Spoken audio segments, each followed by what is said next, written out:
Welcome back to a special edition of Fenway Finale. Tonight, we celebrate a series win over the Yankees and hopefully witness a series sweep in the Red Sox first four-game winning streak of the season.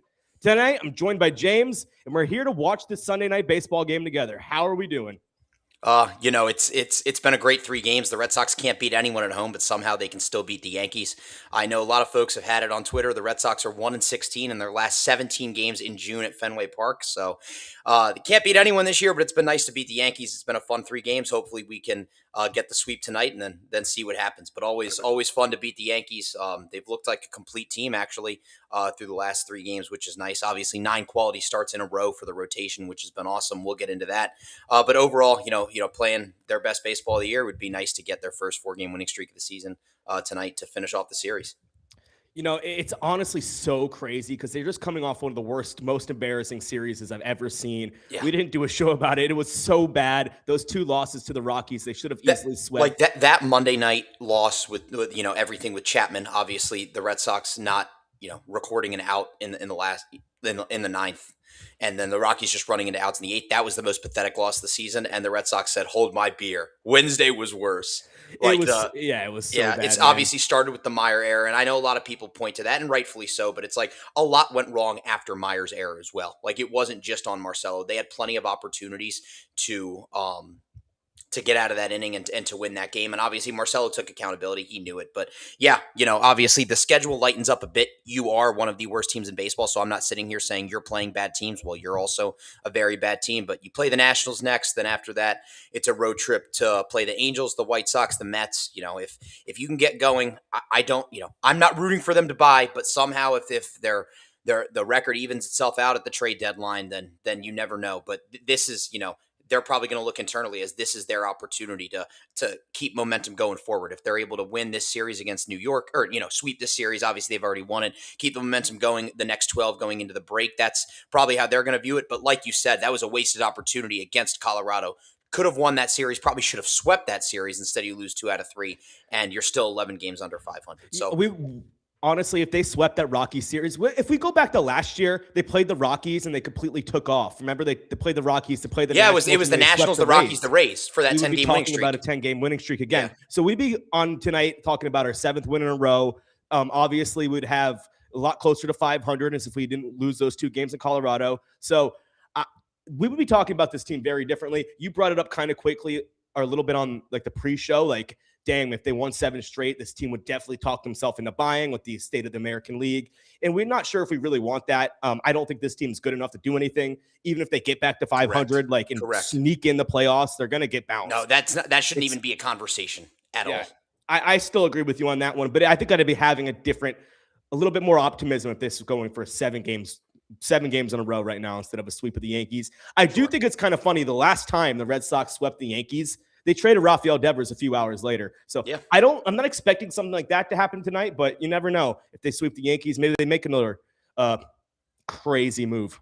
Don't put that out there. Let's just worry about trying to. By crazy move, I meant like tonight. The firing of the CBO would be the. Hey, they did option Mickey Gasper today, so that might have been a little bit shocking given how much Tracy has trusted him. That could go down as your shocking move. Do you want to talk about Romy coming back tonight? I do think it's fitting. He's going to face a lefty, and then we'll get into that first game. But yeah, Romy Gonzalez is back tonight playing second base, correct? And then he's batting 5th.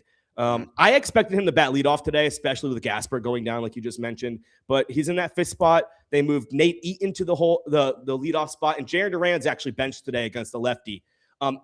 Are you surprised by that? I know he's struggling. He's been horrible, but they just gave him a day off in Colorado, and now they're giving him another one. I think this is more of a we don't trust you to hit Carlos Rodon tonight than a day off. No. Romy's DHing tonight. He is hitting 5th, but he's DHing tonight. Right. Siegler's at 2nd. But yeah. He's 3 for his last 37. He has not really done much at all in June. They're facing a tough lefty tonight. Let him get a breather. There's been a lot of chatter about Duran the last week. Trade value. Will they keep him in the second half to try to let him rebuild his value for the offseason? They've already botched it so badly. But yeah, I give him an off day and see if his head can reset. He had his best month of last season in July. And, obviously we're approaching July 1st. He was the catalyst during that 10-game winning streak. And then afterwards in July and August, he was awesome, found his power stroke, starting in that Colorado series, like you said, in that national series as well, and it continued to take off. So hopefully, I think they're kind of hoping for the same thing. And if they're out of it, I'm sure they'll try to find a trade partner. If not, they'll hope that he can rebuild his value in the second half. But yeah, like you said, this is a good opportunity for him to just get a breather before the national series. Obviously, an off day on Thursday will help, but give him a breather. He's been going through it. Obviously, there was the altercation or interaction with the fan yesterday that was touched on social media. Obviously, no video of it, but I think just a reset day on multiple levels and see how he can get back going in the positive direction tomorrow. There was also a video a few days ago. I think it was when they were still in Colorado, when he was kind of in the background of a video. Yes, and somebody had his hands around his shoulders, kind of consoling him. Maybe that has something to do with it. I don't know what is going on 100% with the guy, but I'm totally fine with giving him a day off, especially with how Nate Eaton has played since he's been recalled. Yeah, Eaton's been awesome. He's been a spark plug. He was great in the World Baseball Classic. I think we all kind of thought he should have been on the roster earlier this season. But yeah, he's been great, and I think Siegler has been a great spark for them as well. So they have the guys up here to fill the gap, and some guys that bring positive energy. Are a spark plug. They got to change something up and try something new. So speaking of Siegler, I'm so happy he wasn't the one that was sent down. I know they had to make a 60-man move and a demotion. So I was kind of surprised. A 40-man move. That's what I meant. A 60-day IL move is what happened. Roman Anthony was moved to the 60-day. I think he's at 51 days on the IL, so technically he can be back in 9 days. He's gonna hit 60 days on July 4th. So it makes a ton of sense. He's obviously not coming back then, so it's like there's no reason to not put him. The latest report is also that he's not even swinging it back. Yeah, you saw Healy's tweet today. It was like the status quo. Crochet hasn't begun throwing, and Anthony hasn't begun swinging. I saw him taking balls off the monster today. I did see that as well. His hand was still wrapped up a bit, so that's at least something positive. But yeah, it's been tough. Eaton has been eaten from right here from Jack. Yeah, Eaton's been Jack, great. I'd love a Shohei for Duran trade in my dreams for sure. Yeah, it's not going to happen. A man can dream. I was going to bring this up about a second ago, and I forgot what I was going to say, but I don't know exactly where I saw this stat, and I'd love to give credit to the tweet I saw it on, but it was like Jarren Duran over the last 36 months or something like that. And it showed his WRC plus per month. And it was like he's had 4 months in the last 3 years. Oh, it was the tweet I read off, I think, on our last show on Monday from Red Sox Stats since September of 24. It might have been something like that. Yeah. And it was like he's been above average 3 times in the month. Yeah. It's been like, dang, he's been so good in some of these months, and he's been awful in these other months. And it's probably all mental. He probably needs a change of scenery. He needs a place that he can go and completely reset his career, but I don't think anyone's going to give you anything for him. So if I had to guess, he's still on this team next year, or maybe not next year, but through the deadline. Going into the offseason, I mean, Breslow botched this royally. I did not want to trade him going into 25. I know that there was a minority of the fan base. I was one of those people that didn't want to trade him. Yeah, I was I wanted to trade Willier if we had to trade one. The logic behind it was his value will never be higher, but if you wanted to get back to the playoffs, he was such an important piece that you couldn't trade him in my estimation. And obviously you couldn't trade him at the deadline last year. Like, I know they had the logjam, but if they were going to get to where they wanted to get to, the time to trade him was this offseason. Or if they didn't want to trade him, trade another outfielder. Like, solve the logjam somehow, whether it was Abreu, whether it was somehow salary dumping Yoshida or DFAing him, whether it was Duran.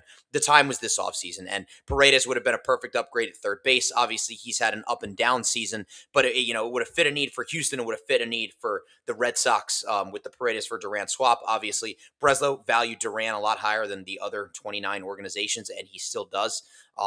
He's not getting back the 2024 form anytime soon. So it's like, you bungled that. How can you, remedy the situation? And how can you get something for him? I don't think keeping him here will help his value go up. I think getting him out of a losing environment and, going somewhere that inject him into a pennant race, new energy, new life, that will actually help him and anyone here too. It's like you remove like the stink from all these guys, and you give them a fresh slate that can give guys a jolt of energy too. So I think it's a combination of everything. So I'm thinking like a team like the Pirates, maybe a team that might not think they're going to compete this year, that wants to in the next year or two. Maybe he could find something there again. I know, like, they need something else there offensively. Brandon Lowe is a a free agent at the end of this year. Like, I don't think they're going to re-sign him. He's having a tremendous season. Yeah, obviously O'Hearn is having a good year, and Ryan obviously O'Hearn is having a good Griffin year. is the man. So maybe like a team like that just needs some sort of potential offense. I know they're going to lose their big trade acquisition after this year. So maybe that's a way they can go. I just don't think you're going to get anything of value for him. Yeah. It just sucks. I don't think you're going to get a team like the Padres really bite on him unless like you're not going to get the guy you want back. No. You're not going to at all. Like, he would make some sort of sense in a change of scenery for Philly if he was a righty. Obviously, he's a lefty. You know, Philly needs right-handed pop and right-handed production, and obviously Duran's not being productive right now. So this is all just a sort of hypothetical that's out there. But yeah, I mean, obviously there's still a lot of time before the August 3rd deadline. You know, a month is a lot of time. Obviously, we're halfway through the season right now. But got the All-Star break. We'll see how things go before that deadline, and just take it from there. There's still a lot of time left for a lot of teams, and July always separates the contenders from the pretenders. I don't care how bad the AL is. You still know at this point whether you're a contender or not. The Red Sox are not. I don't care what the run differential says. I don't care what anything else says. You want to say you're 5 games back and have a +8 run differential. You're 11 games under 500. The eye test tells all of us something different. Like, people who want to cite run differential or want to cite games back, they are bad. There are a lot of teams that are bad. And yes, the whole American League, besides the Yankees, is probably bad. Besides the Yankees, Tampa, whoever it may be. But it's like, you can't just sit there and be like, oh, we're kind of in it because we have a positive run differential and we're only 5 games back on June 28th. That's not how this thing works. Everybody who wants to make the case that they're in it always brings up the run differential, they're only a few games back. Get out of here. My thing is, you look at the teams you have in front of you have to jump. That means all those teams have to completely collapse and you have to take off. It's just there's too many other outside. Even if you go on a completely run, like an awesome run, and you play 600 baseball for the rest of the year, you're still not making the playoffs. I mean, and here's the thing. Like, you have, like, when you look at the division, obviously the Rays and Tampa keep flip-flopping for first. The Rays are half game up now with the win today, and New York not playing yet. Toronto, it's 39-45. They've been injured, but I still think you'd give them the benefit of the doubt, as if there's one team that can maybe get it together, it would be them. Baltimore, who had a big offseason, they are 2 games in front of you at 39-46. But think about all the teams in front of you right now. Texas is winning the West at 42-42. Seattle's that third wild card at 42-43. Those teams are both better than you. Cleveland at 44-40. They're obviously better than you. Houston at 42-44. The A's at 40-44. I think the A's are better than you. Minnesota at 40-45. You are tied with Detroit and Kansas City for the least amount of wins in the American League. And the only teams that have fewer wins in all of baseball is Colorado with 33, and that's a team that just took 2 out of 3 from you. That's all the eye test that you need. Like it's pretty simple. When you watch these teams play, like teams that I think are worse than the Red Sox, I'm going to go with the Angels. I think they're worse than the Red Sox. The Rockies. I'm going American League. Sure. I would still put the Tigers as a more talented team than you right now. Yeah, I mean, they're going to trade Scooble, so it's like I think they'll blow it up. I would say maybe the Twins. Like you're about as good as the Twins. Like that's you're not good. You're not good, but the bottom line is we need to sell. Like, that's the bottom line. The bottom line is, like, I think the entire, like, you have 4 teams in the West that I think are better than you. There's 4 teams in the East that are better than you. The White Sox are better than you. The Indian or Guardians are better than you. Yeah. And then if you want to make a case about those bottom crappy teams in the American League Central, go ahead, but you're still one of the worst teams in the league. But that's not even worth the argument. Like, exactly. Like that's all semantics at this point. It's just like there's way too many teams in front of you. If you told me the Red Sox are 5 games back and they're the first team out of the wild card, then maybe I would give them a chance. But now you have 6 or 7, 8 teams that you need to jump. You have 0 chance. That's just how I think about it. Exactly. All right. Do you want to get into the couple of these games here before? Let's do it. Yeah. Let's start with game 1 on Thursday. Connolly Early again had a really rough first inning and it kind of looked like he was going to have a clunker again, and they completely shut down the Yankees. Didn't he not give up a hit for a while? He was great. A big chunk of this game. Do you have the everything pulled up, or do you kind of want to go ahead if you want to? No, so he was great. Obviously, and it is funny to kind of look at, just 1 point. 9 consecutive quality starts for Red Sox starting pitchers. His ERA this season at 3.59 is the highest in the rotation, which is just crazy to think about, especially where the Red Sox were a couple of years ago, from 23 and 24 to where they are now. 3.59 being the highest in the rotation. Clearly, they have had no shortage of pitching help. And it's also something where, he gave up those couple runs and he was probably like, shoot, I might not, be winning this game, because that's just kind of the mindset that I think a lot of these guys are in right now, that they can't, win games when they're giving up 2 or 3 runs. So 6 innings, 2 earned runs, one walk, struck out 9. Obviously did give up a long ball, also walked 1, but he limited the damage, did a really good job. The usage on the night, the fastball was at 30.6%, followed by the sinker at 23.5%, the slider at 15.3%, the sweeper at 13.3%, and the changeup at 11.2%, the curveball at 6.1%. Like we talked about with earlier, the pitch ability, has 5 to 6 pitches that he can go to. Really showcased that on Thursday night. Did a good job, especially after a little bit of a tough start. Gave up that run in the first, then gave up another run in the fourth on the solo homer. But aside from that, he was nails. He did everything that they needed to do. The Red Sox obviously broke out with a 4-run fifth against Schlittler. No earned runs. I know that was a topic of conversation with the scoring changes. Obviously, that ball that was hit by Contreras was a bullet. Has that still not been changed? It has not. No. Okay. If you want to, the thing is, there was only one out. If you want to, say that one was unearned, fine. But it's like the Durbin homer still would have happened. That's all semantics at this point. But the Red Sox getting to Schlittler was huge. Whether it's 4 earned runs, no earned runs, whatever it may be, they got to the AL Cy Young front runner. Tagged him in the 5th. They did what they needed to do. They knocked Schlittler out after the 5th. He only pitched 5 innings, but early was great.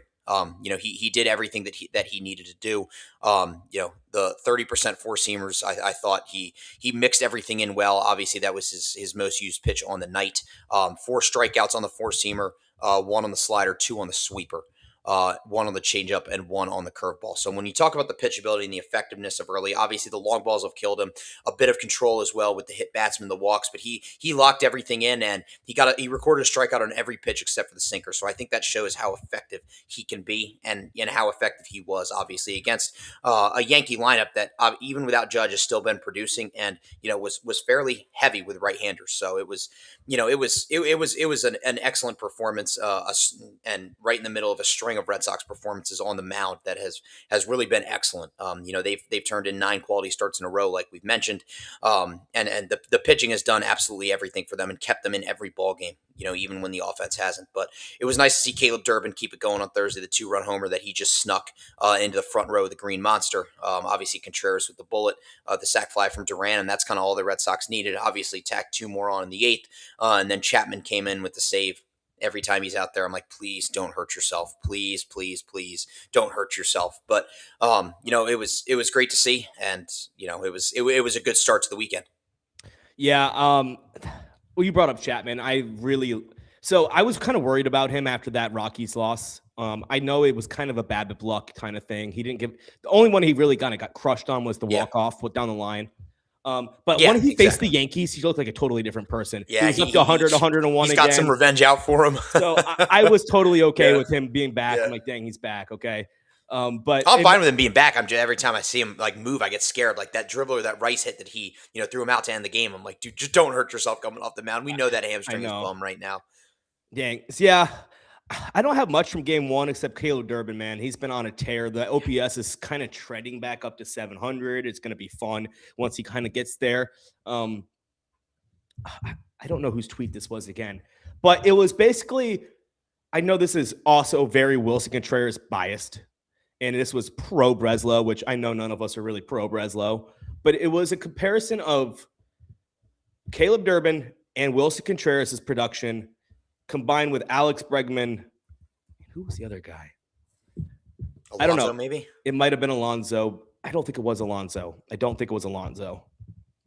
I don't know. I don't remember what it was, but it was trying to show that Wilson Contreras and Caleb Durbin put a better outcome than Bregman and someone else that the Red Sox were interested in. That's all Wilson Contreras felt like. You can't make that case and say Wilson Contreras did everything. Like that's basically what we're doing. I don't like that because I know Alex Bregman would have hit 12, 13 home runs right now if he was with the Red Sox. Yeah, if you look at the park adjusted stats, his numbers would be better at Fenway. They still wouldn't be what they were last year, but he'd be in a better spot. And I think it's the overall leadership and the dynamic of the team. Like you take out the clubhouse leader, somebody else has got to fill the void. There's a lot of different moving pieces where it's like if you kept Bregman and brought in Contreras or Bregman and Alonso, whatever it may be, it's like you'd probably have better results. But it is what it is at this point. Like you don't want to beat a dead horse, but it's like if you still trade for Contreras and keep Bregman, and that's kind of your upgrade. Like obviously Durbin has been much better as of late. Hats off to him. Thanks to Great G Swing. Thank you for reviving our boy. But yeah, I mean it's tough, and obviously tough look for Bregman was that yesterday or they not running out that grounder. Yeah. He's been going through it a bit, but overall it's like there's a lot of different moving pieces and dynamics that you could consider, and I think the leadership piece would be one of them, and also just the start that Durbin got off to. I think Bregman would have been able to carry them through those rough waters earlier on when they were really going through it offensively. Yeah, I saw another tweet. It was how Durbin started this. He was the last qualified hitter to get a hit this season. Yeah. Caleb Durbin. I don't know the exact what he started off with, but it was like 0 for 18, 0 for 19. He didn't get a hit to start the year. I saw a stat. There was like since that 0 for to start the year, he's batting 270 something with like a 725 OPS. Like if you want to do, it's crazy how much a 0 for 19 does to you. Oh yeah, it's crazy. Especially and like if it happens in August, like yeah, it's tough. But your average drops 19 points, and obviously on the scoreboard, it's not as big of a deal. Like it drops from 280 to 260. 280 to 260. It's like yeah, it still stinks, but whatever. But when you're looking at a goose egg, for the first 6 games of the year, it's like yeah, that's tough, and you're going through it mentally for sure. Yeah. Okay, we can get into the next game here. Peyton Tolley absolutely dominated, but before we say that, we'll get into the next game. Peyton Tolley and Connolly Early were sent back to Fenway a little bit early, and we're not on that crazy flight on Wednesday, whatever the issue was there. So maybe that was part of it, why they kind of came out here and dominated. Obviously, the offense kind of picked up something, so I don't know if it was just the Yankees. They're hyped to play the Yankees. I don't know. Maybe it's we need to go on airplanes that don't move all the time. I don't know. Yeah. The last 2 years, the Red Sox and Plains do not get along. I do want to hype up Peyton Tolley. He brought a perfect game into the 6th inning it was, and he was absolutely filthy. 7 Ks, 7 innings, 1 hit. He did walk 2, but those were all in the 7th inning, if I could recall, correct? Were they both in the 7th when he walked those guys? Yes, they were both in the 7th. So that's a kind of a growing trend of Peyton Tolley where he'll be great and then kind of run out of gas once he hits that 6th inning. But yeah, he was absolutely dominant. And I think this was the best I've ever seen him control-wise, stuff-wise, everything put together. He absolutely dominated a good Yankees lineup. He did fall off once he got to the 6th and the 7th inning, but in my opinion, it was the best start I've ever seen him. And then it came out after the game where he was under the weather. He's a little bit sick, so it's even more impressive. So Peyton Tolley's an absolute gamer. I cannot wait to watch this guy pitch for years to come. I keep seeing tweets about like, oh, he only has a fastball. Let's move him to the bullpen. No, this is a front of the line starter. This guy's in 1 or 2 for the next 5 years. If you want to talk about that, and I know I've been talking about it. He used the secondary pitches more in this game, which was huge. The curveball at 9.1% and the changeup at 5.7%. And this was after 2 starts of a start of him not using the changeup at all, and the curveball was below 5% in pretty much every start this season. So it was great to see him not just throw hard stuff. Obviously, did predominantly use the 4-seamer, 34.1%, but that was down from 50% in his last start, 55% in the previous start. The sinker was at 28.4%. That's been on a bit of a rise his last 3 starts. The cutter was pretty much identical to last start at 22.7%. But overall, it was great to see him mix in those secondary breaking balls. So he was, from your math, he was closer to 70 to 80% fastballs, where in the past he's been like 95% fastballs. Correct. He had 3 strikeouts on the 4-seamer, 1 on the cutter. He had 3 on the curveball, which was massive. You mix that in with 2 strikes. Obviously, you saw that, with against the Orioles, with Jackson Holliday kind of let out a smile, and we didn't really see it until this start on Friday, and it was awesome. So I thought it was great to see him go to that with 2 strikes, put it in the back of the hitter's head, but it's also very effective. And it's like he's got 3 elite fastballs, hard stuff, whatever it may be. Like I am not saying he is Cam Schlittler. Schlittler is the AL Cy Young favorite. But in terms of somebody you have in the organization that is closest to Schlittler, a homegrown guy with elite fastball shape that throws hard and has dominant stuff, Tolle is the closest thing the Red Sox have to Schlittler. And by this point, by the end of the 27 season, midway through 28, that is who the Red Sox, want Tolle to be is the next Schlittler, and this is the closest answer that they have in the system. In the system, homegrown to being the next Schlittler. Obviously, you have Crochet, who's going to be back at some point next season. But just in terms of a prospect and a guy that the Yankees are throwing out there every 5 days, this is the closest thing in your system that you have to him, and you're seeing why. You saw how great he was on Friday night. He was dominant, and when he mixes in those breaking balls, it's like the sky is the limit for this kid, and especially from the left side, the velocity is unbelievable. He mixes the three fastballs in nicely, and then when he throws the breaking stuff just ever so often, it's enough to keep guys off balance. And he does such a tremendous job with location. He's got such great precision. The expected batting average against the four seamer was 168 on Friday, and against the sinker was 155. And obviously, you talk about the perfect game going into the sixth, no hitter into the seventh, whatever it may be. But it's just like he has been, when he's on, he is awesome. The ERA this season, I mean, I know we talked about early. His ERA is down to 2.78, and I think that's seventh in the American League or seventh in the I don't AL. think he has enough qualified innings. Sure, if he was qualified, and same with Gray, he's like 2 innings away. Sonny Gray will qualify tonight. Yeah, he should. Yeah, but it's just like what he's doing is unbelievable, and this is the kind of organizational depth and talent that you need to compete. And the Red Sox pitching wise have done everything right this season, at least in the starting rotation, and it's been awesome to see all these ERAs that just so low. And yeah, not enough good things to say about Tolle. And Peyton Tolle is a guy that I think it's going to get even better. I really do. Yeah, he is. Like, this is not his ceiling. This is a guy who has not pitched very much in his career. Like, going back to his youth days, he was a hitter, a two-way player in college, or at least most of college. He was drafted about a year and a half ago. Like, what was it? About 2 years ago now. Yeah. But still, this is a guy who has not thrown a lot of pitches in his career. Like, this is a guy who came into his professional career as a fastball only guy. Yep. And he's going to continue getting better on the mound with his breaking pitches, like you said. And as long as he gets away from 95% fastballs, he's going to be a number one, a number two, a number three at worst in this league for 10 to 15 years. He is going to be a legit number one. I think he's a front of the line guy. Yes, I really he do. is. Absolutely. I mean, look at the numbers this year. The win-loss record, whatever, 4-5, 2.78 ERA and 71 in a third inning, 69 punch-outs, and a 1.02 whip. That's all that you really need to say. And the whip last year, in 7 appearances, 3 starts, was 1.59. In 16 and a third innings, only 19 punch-outs. So you can see the year-over-year improvement, how vast it's been and how great it's been. Just the sky's the limit for him. Yeah. The only other thing I really wanted to bring up in this game was Sung-Chae Chang in his first major league hit. It was not his first major league at bat, so I guess he had a couple games before this in the major leagues I don't even know who he was on it, but he came into this game with 13 career at bats, but he had no hits. Yep. And then he got his first hit today, or not today, but in this game. So that's a guy I'd like to shout out a little bit. I was a little bit surprised he wasn't DFA'd for Romy Gonzalez. Oh, instead of Gasper. Yeah. Yeah. I am a little bit surprised. I understand why, because he actually could play the shortstop position. And now Meyer, we have actually not had a show since Meyer's gone on the IL. With the exact same injury as IKF, a little bit weird. Yeah. I swear every Red Sox injury this year has been like something that like is one of the rarest injuries in human history, and we can't figure out what it is. It just seems like that's the analysis, that's the diagnosis around the only injury a report that we get that's ever good is Trevor Story.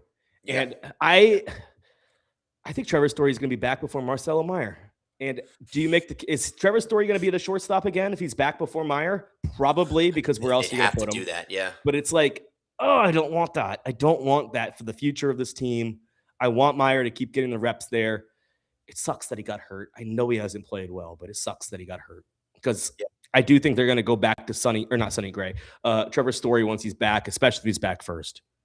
Yeah, and that was always a big thing with Meyer. It was like getting through a season healthy. Mm-hmm. But Tracy also said, it seems like he's been dealing with it for a few weeks. It's like, so has he been playing injured, or did this just happen? Like what's the deal here? Did that contribute to the poor performance recently, at least offensively? I don't know, but hopefully he can get himself right and get back on the field sooner rather than later.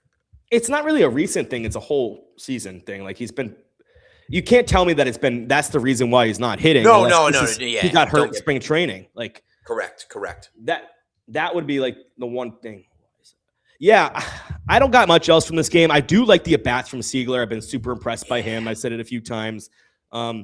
Gasper's the one that's gone, so we won't be seeing him again. Finally, it's one of the things we were saying. No more 3 catchers. We don't need 3 catchers. They finally made the move, so Yeah, I'm happy about Contreras that. obviously going bridge, the mini scuffle, if it, whatever you want to call it.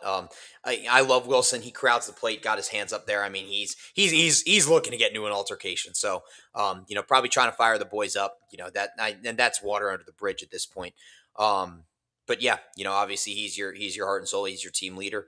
Playing inspired definitely with what happened in Venezuela a few days back, his home country. But yeah, obviously the homer, trying to light a fire, for the guys with, the mini benches clearing brawl, if that's what you want to call it, whatever it may be. But yeah, obviously he's your heart and soul this year, and he's been nothing but everything that he's done this year has been just so incredibly positive. I don't know where you'd be without him. You'd be 22 games under 500. You'd be the worst team of all time. Yeah. Has this game started yet? It's about to. Because I still got the golf on my TV. But yeah, we can get into the next game, and we'll get into today's probables before they take the mound. But yesterday, Jake Bennett proved that he's a guy. He's gone out there. He absolutely shoved against the Yankees. This is a guy that had a lot of swing and miss issues. That was the talk coming into or going into the season. Like, this is a guy that's not going to be able to get big league hitters out because of the swing and miss issues. That's wrong. This is a big league pitcher. Maybe he's not a top of the rotation arm, but this is a guy that could be a 4 or 5 for years to come. I'm very happy with what I've seen. Do you think he gets traded? Do you think he's going to be on this team for much longer? Because I think that's a guy that could go out there, help a team that's very deprived on back end of the rotation arms, dependable arms, and you can get an offensive piece back for a guy like Jake Bennett. I don't know if that happens now. It doesn't happen now. But it could happen in the offseason. Yeah, in the offseason, when you have that logjam, maybe. But the Red Sox have traded so much of their pitching depth in the last 2 years that I don't think they would want to continue to trade more out of it unless it's for somebody that's bona fide, offensively or in the bullpen, whatever it may be. I understand going into next year he wouldn't be in the rotation, but you don't want to just trade that depth to trade it. Injuries happen. We see that every year. And injuries happen to other teams, and teams get desperate. Like, you don't want to trade them in December. Maybe somebody goes down in March in spring training, a week before the season starts. Maybe somebody goes down the first couple weeks in April, and teams get desperate. Or you have an injury, and you don't want to be that team calling other guys. Like, you keep Bennett around in the bullpen, with the ability to stretch out. Teams always need starting pitching. I wouldn't just trade him to trade him. It's only been 6 starts this year, but 2 and 3, 33 innings, 25 punch outs, a 1.06 whip. But yeah, obviously, like what we've seen out of Bennett, he was pitched really well yesterday. He was quite effective, and he absolutely did his thing. And I know we all talked about this in the season preview episode about how I think it was you who coined the question: who's somebody that's not on the 40-man roster right now that will make the biggest impact? And I think all of us said Jake Bennett. And he clearly has made an impact thus far, with what he's done. Obviously did a great job yesterday, the 9th consecutive quality start for the Red Sox in the rotation. And yeah, we'll see how it keeps evolving for him. I wouldn't trade him at this point unless somebody really gets desperate for depth and blows you away. But the Red Sox have, Gray obviously to trade, whether it's Chicago, Atlanta, San Diego, whatever contender's calling for an arm. And we'll see what happens. It was also the first time in Jake Bennett's entire professional career that he'd thrown a pitch in the 7th inning. That's the minors. Yeah. That's the Red Sox. That's the Nationals. So that was really impressive. I know he didn't get through the 7th, and I was kind of in the back of my head, like, I don't know if I'm going to show the Yankees this guy again. I understand why you wouldn't want to send him out there, but he was at like 73 pitches. Like, you might as well. You have to, because he was cruising. He really was. So, I mean, I understand if you wanted to go with your bullpen there, but I was totally fine with at least giving him the chance. He did run into some trouble. He got hit hard a few times. They saw him for the 3rd or 4th time through. But again, I'm still impressed with him. So I'm very happy that he's on this team, and I'm happy I'm not watching Mayo every 5 days now. Exactly. And as we're talking, Gray with a nice cutter to strike out Chisholm for the first out of the ball game. Why do I still have golf on? Throw on Peacock. Throw it on Peacock. All right, I'll just give me a second. Because on NBC, golf is still on, but Let's see what we got here. Upcoming. Why is it still upcoming? Watch game. All right, maybe this will work. 2 up, 2 down to begin. One first pitch fly out. All right, so it's working now. All right, there we go. What the heck is this? No, it's not working. I don't know. Whatever. I got you for it. Don't worry. Don't worry. Yeah. But yes, we could get into today's start just while we're here if you want to. I mean, it's Sonny Gray, Carlos Rodon. We got the lefty here again for the Yankees. So Sonny Gray, man, 9-1. Super impressive. Yeah. 9-1. Sneaky all-star Sonny Gray. I wish he'd make it, but he won't. It sucks just how bad the Red Sox are. They have plenty of injury replacements. It'll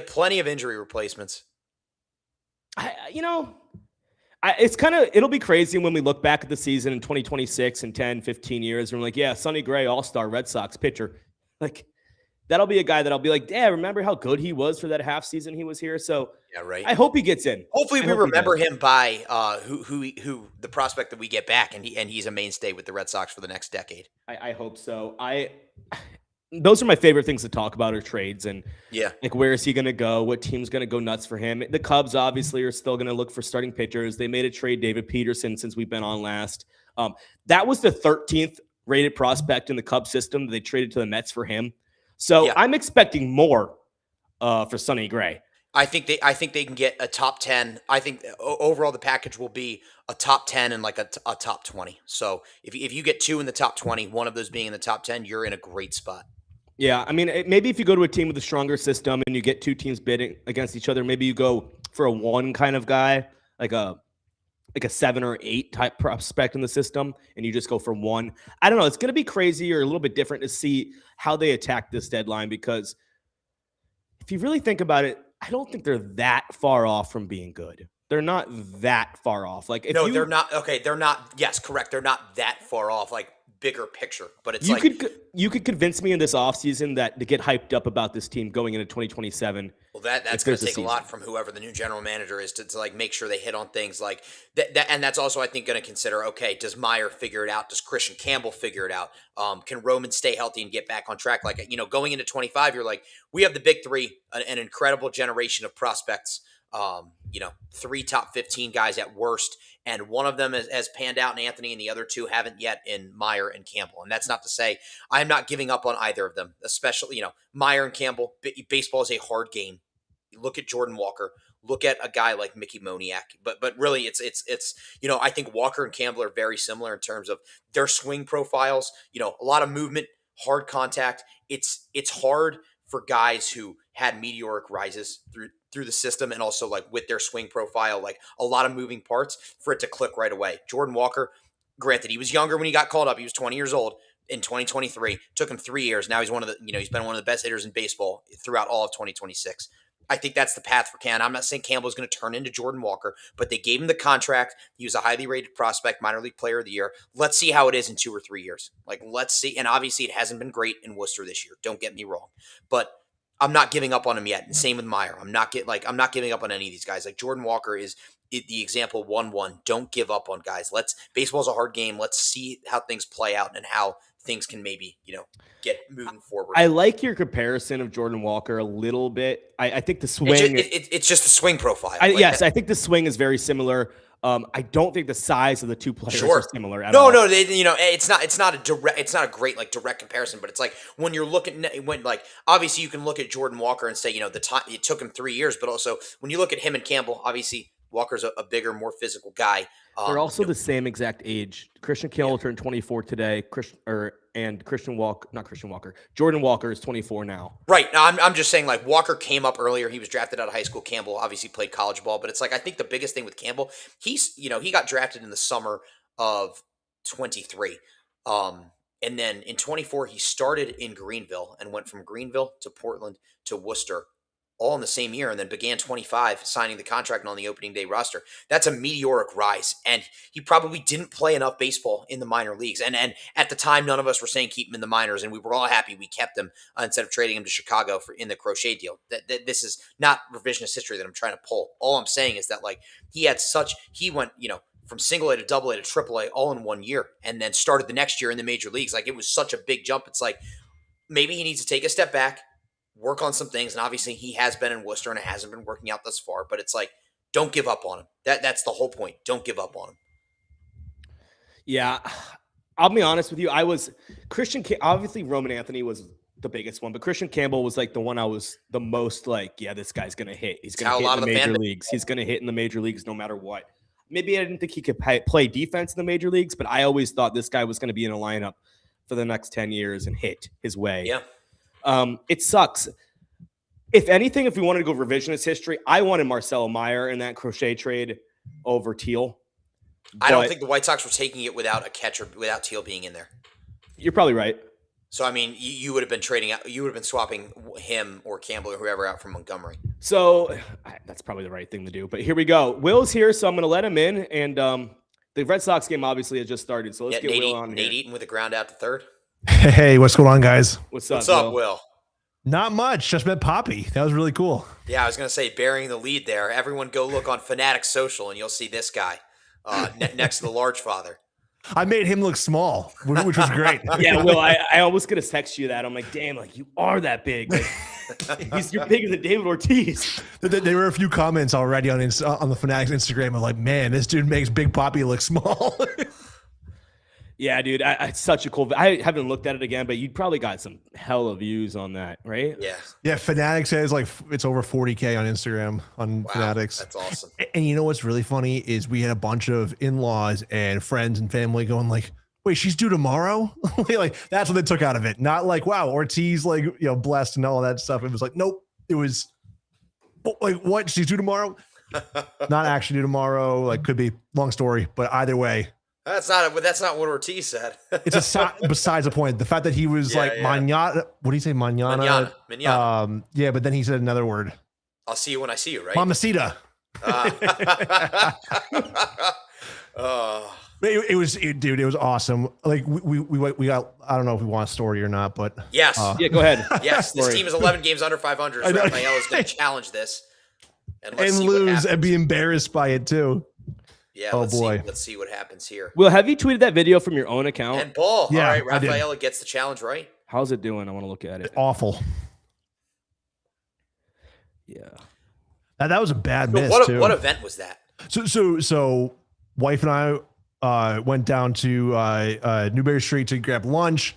And then she had to use the bathroom. I was on Twitter and sock signs, right? On Twitter. Tyler Layton. Yeah. So he tweeted out and like this event at Dick's House of Sport in Boston. It was like Meet Big Poppy. And I looked and there was 20 minutes left in the event. I was like, oh shoot, like we were around the corner. So we went over there, huge line. And they said that you would get a wristband. So it was a free event and it was only meet and greet. It was not, what's Raphael doing here? Not autographs. No autographs, just a meet and greet picture, like shake hands, and then you're out of there. Props to my wife, 9.5 months pregnant, went up 3 flights of stairs. You go all the way to the end of the line, and they're like, yeah, like tough squash. So then I just went over by the exit, like where people were like leaving. And just look, that's the closest we can get to Big Poppy. Took some pictures, like selfies, like really from a really far distance. LFG Boston was there too. Shout out to them. They were really cool to talk to. They actually interviewed us too. Oh, nice. But then just mentioned to them like, yeah, like pregnant, it would be great to get Poppy's like blessing, whatever. And a cop heard it at the event, and the cop brought in the guy who runs the Fanatic socials. And he's like, we told him about it, and he's like, dude, this would be a great piece of content. He goes, as long as you guys are cool with us sharing it on our socials. He's like, yeah, I can get you in right now and skip the line of seriously probably 200 people. Did he get to meet all those other people get to meet him, or did they cut it off? So they cut it off, but they finished the line. I got you. Okay. Yeah. But it was unreal. And again, the people before us, it was all just a quick handshake, picture, goodbye. After that video cut off too, he said a couple more words too. Like he spent some time. It was more than just a handshake. Hi, congrats, see ya. Did you tell him to come on the show? I did not. I don't want to press too much. I just want good first impression. Yeah. That's awesome. But that was just so unexpected. I called my dad right after. I'm like, Dad, you will not believe what we just got to bless. That's sweet. Bless the kid. Awesome. Bro, so I've had one interaction with him, kind of like. So I used to work for the Marlins in 2023, and it was World Baseball Classic, and I was like in the back, like by the loading dock, just kind of like hiding from everybody because I didn't want. There were so many people around, and David Ortiz, A-Rod, walk right by me, and I'm like, what? Like I was just sitting like on my phone, like, scrolling, doing one of these, like not paying attention. Next, A-Rod and David Ortiz are walking right by me, and I'm like, what's up, guys? Like, yo. But yeah, that was like the only time I've ever had, like, besides at a Red Sox game, obviously. Right. But, like, having David Ortiz right in front of me, like, damn. Like, it's cool. I met Ortiz a few times in my life, but the last time I actually got to talk to him and shake hands was actually the day before my wedding. So now it's nice. Back to back before like some of the biggest milestones of one's life, right? Yeah, of course. That's awesome. Yeah, he's still on like my bucket list of guys to meet. He's awesome, dude. Yeah. Awesome, dude. Oh, yeah, and Britt wanted me to make sure I mentioned that he smelled really good too. So I bet he does. Yeah. I mean, David Ortiz is up there. He's like Tom Brady. Like, that's your Boston icons. It's the GOAT. David Ortiz and Tom Brady. I'm rocking the Ortiz jersey tonight. The World Series championship one from 13. Yeah, that's awesome. Had to. Yeah. Is that gold stitching? Yeah, it's from the ring ceremony in 14. So I was going to say that they also did that in 05 for the 04 World Series. Yeah, without the patch. And in 18. Right. I think they do that for every World Series team. Right. Yeah, they do. But they usually include the patch, and I believe in 05 they did not include the 04. I could be wrong on that. They also in 05 they only wore it for the pregame ceremony. They didn't wear it for the actual game. But and then in 08 I don't think they did it for the 07 team, but then in 14 and 19 they wore it for the game and lost both those games. So I don't know what that has to say about it, but I'm going to put out another quote tweet of this and see if we can get some people in here. Yeah. Because our viewers went from like 11 on YouTube to 1. Once this game started, I'm going to see if we can get more people back in here. Come on, Wilson.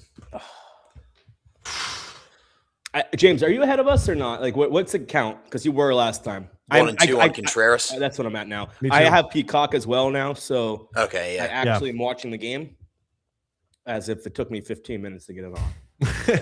Also, when I'm watching my iPad, I'm more caught up to you guys than if I'm watching on my other screen. Mm-hmm.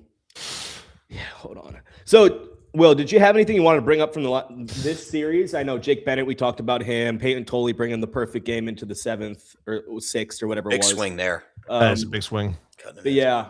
I don't want to bring the vibes down, but I can't bring myself to believe in this team or think that this is a run of any kind, right? This is like essentially AAA Yankees, right? It's like, yes. I mean, they're still a good team, but it's 100%. They're not the same without Judge. But Judge, Stanton, Grisham, like you're missing a third of that lineup. And Ben Rice looks like, I don't know what version of Ben Rice we're getting this time around, because this is not MVP caliber Ben Rice. Ben Rice sucks against lefties, and you kind of threw Peyton Tolley, Connolly early, and Jake Bennett against him. So I understand, but it's also like you can't let Ben Rice beat you no matter what. So maybe they're pitching him better than I don't know.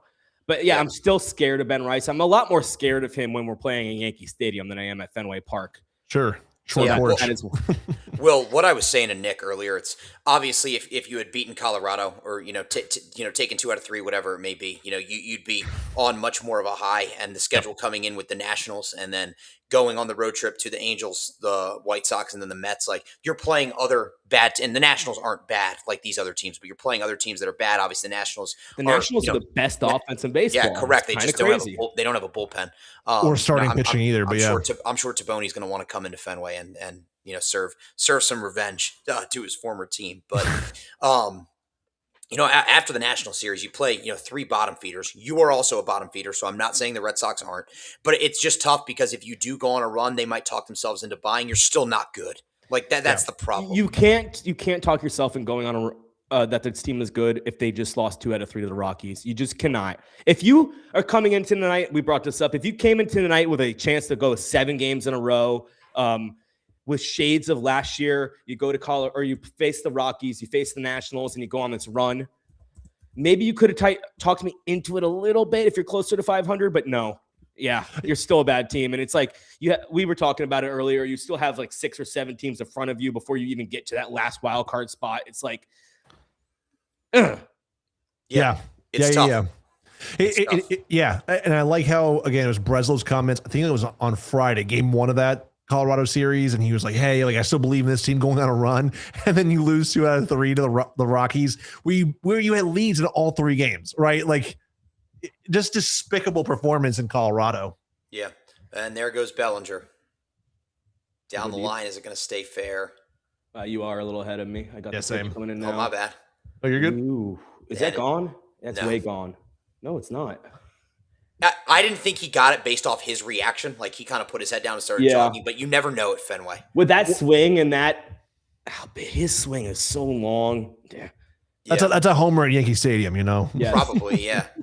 Look how far in the corner he had to go for that. So I know a lot of people have been talking about this, but the NBC broadcast compared to the ESPN Sunday Night Baseball, I like it better. Yeah. The ESPN broadcast is horrific. The commentators.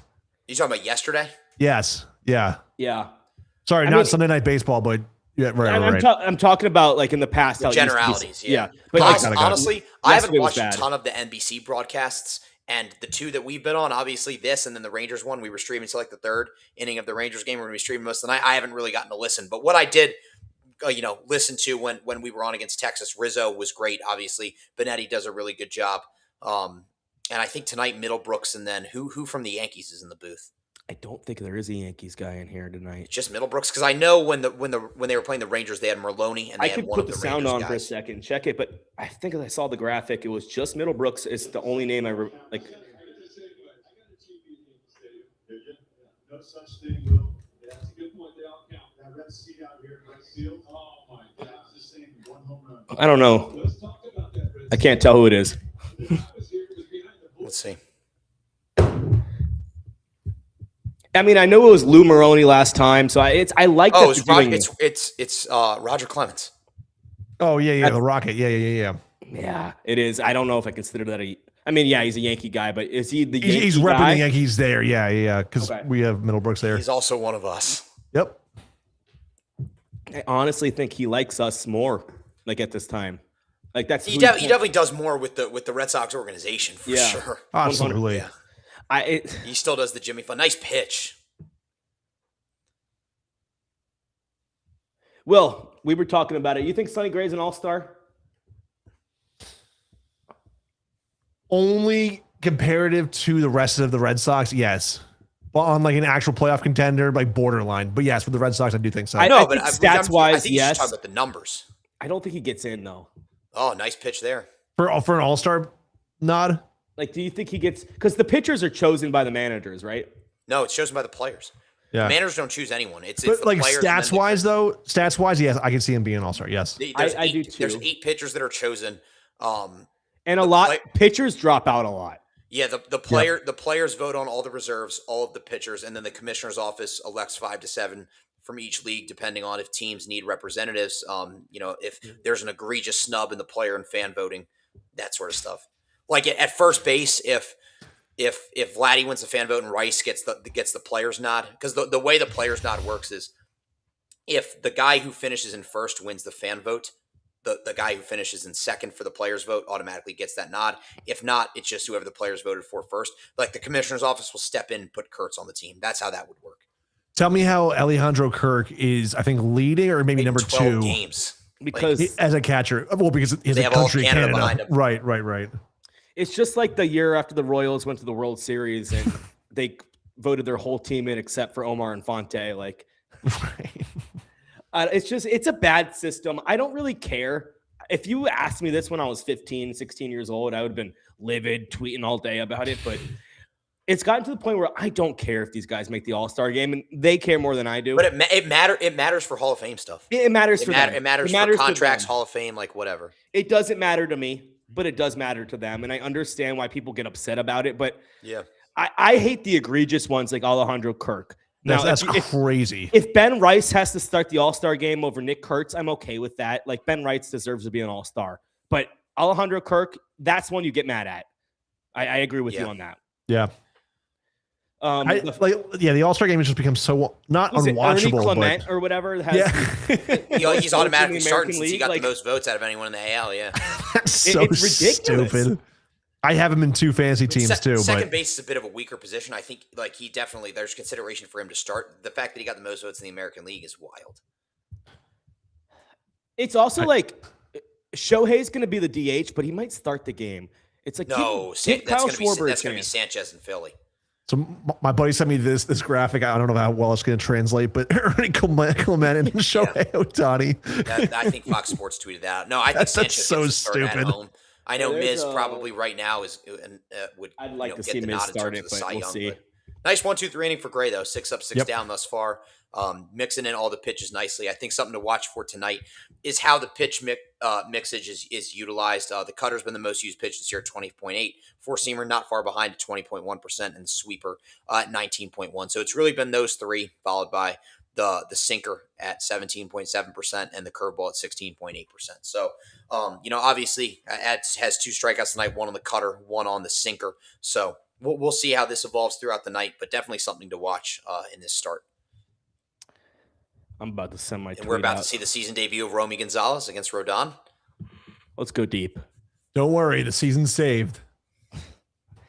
Yeah, the utility player is going to save the season. I mean, I love Romy Gonzalez. I really do. But it's like he's still a utility player. That's what he is. It's what he's always been. Yeah, and people act like he's good player. Yeah. Like he's he's way fine they built player. The way they built this team, they need that lefty masher, and they kind of made that an important part of the team. So it's like, I'm glad he's back. Hopefully he's able to rekindle some of what he did last year. Obviously, huge vibes guy, keeps everything loose in the clubhouse, and is, I think is an important part of the team, but probably they've made him more, they put him on more of a pedestal than he probably needs to be.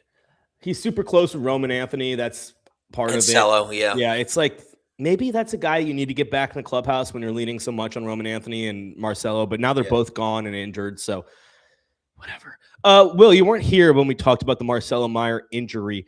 Yep. I guess the 2 big surprises was Romy Gonzalez and Mickey Gasper going back down. I think that was the right move. I really do. And then it was Marcelo Meyer going down. And there's talk now that Trevor Story will be back before Marcelo Meyer. Does Trevor Story slot back into the shortstop position when he's back? Last I checked, and correct me if I'm wrong, but Story is estimated back right after the All-Star break, right? So I saw a tweet today that it said, don't expect him back pre-All-Star break. Right. It was like the 8 to 12 week window. 8 weeks would put him, I think, right after the All-Star game.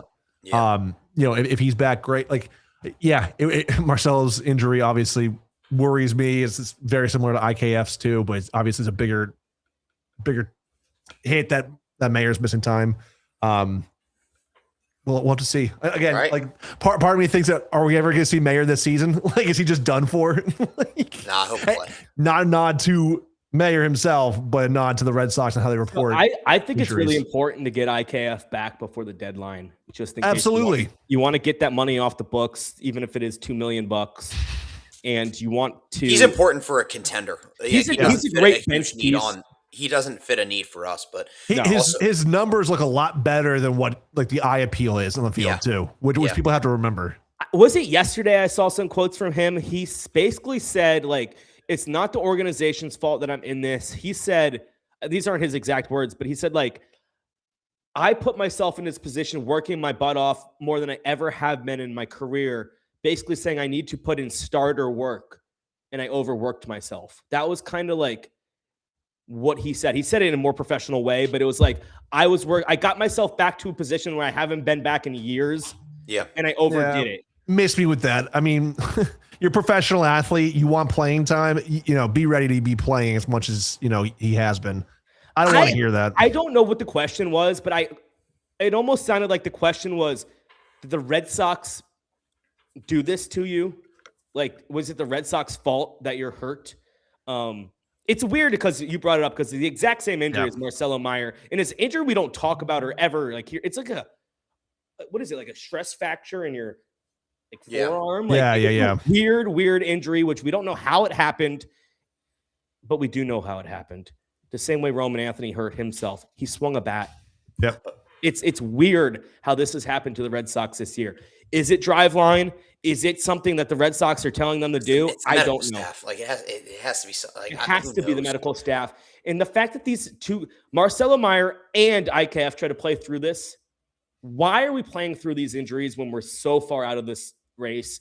Especially a guy like Marcelo Meyer. IKF, I don't care what you do to him. Well, IKF was sat a little, like a few games before actually going on the IL too. Mayer was playing right up until he got placed in the IL too. We actually didn't bring it up, but the hit piece on Marcelo Meyer that came out a couple hours before he went to the trade tough scenes. Oh yeah. Was that planned? Yes, it was planned. It was planned by someone in the organization who's pissed off. What an asshole move! Basically calling him They called him soft. The organization's calling him soft. It could be correct. But the fact that you called him soft and then 3 hours later he's on the IL and you're probably not going to see him for a while.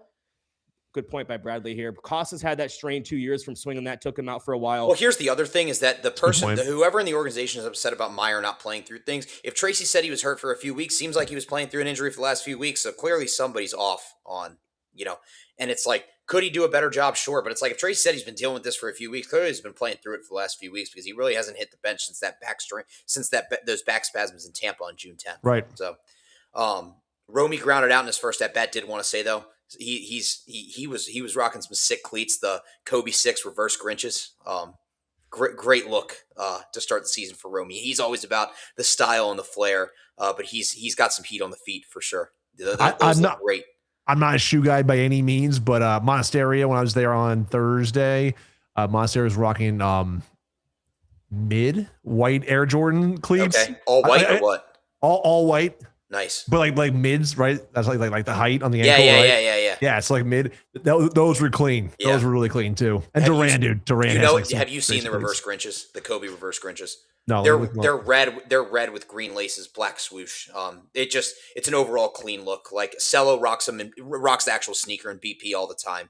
But nice to see Romy rocking those in his season debut. Is Jaron Duran a Jordan athlete?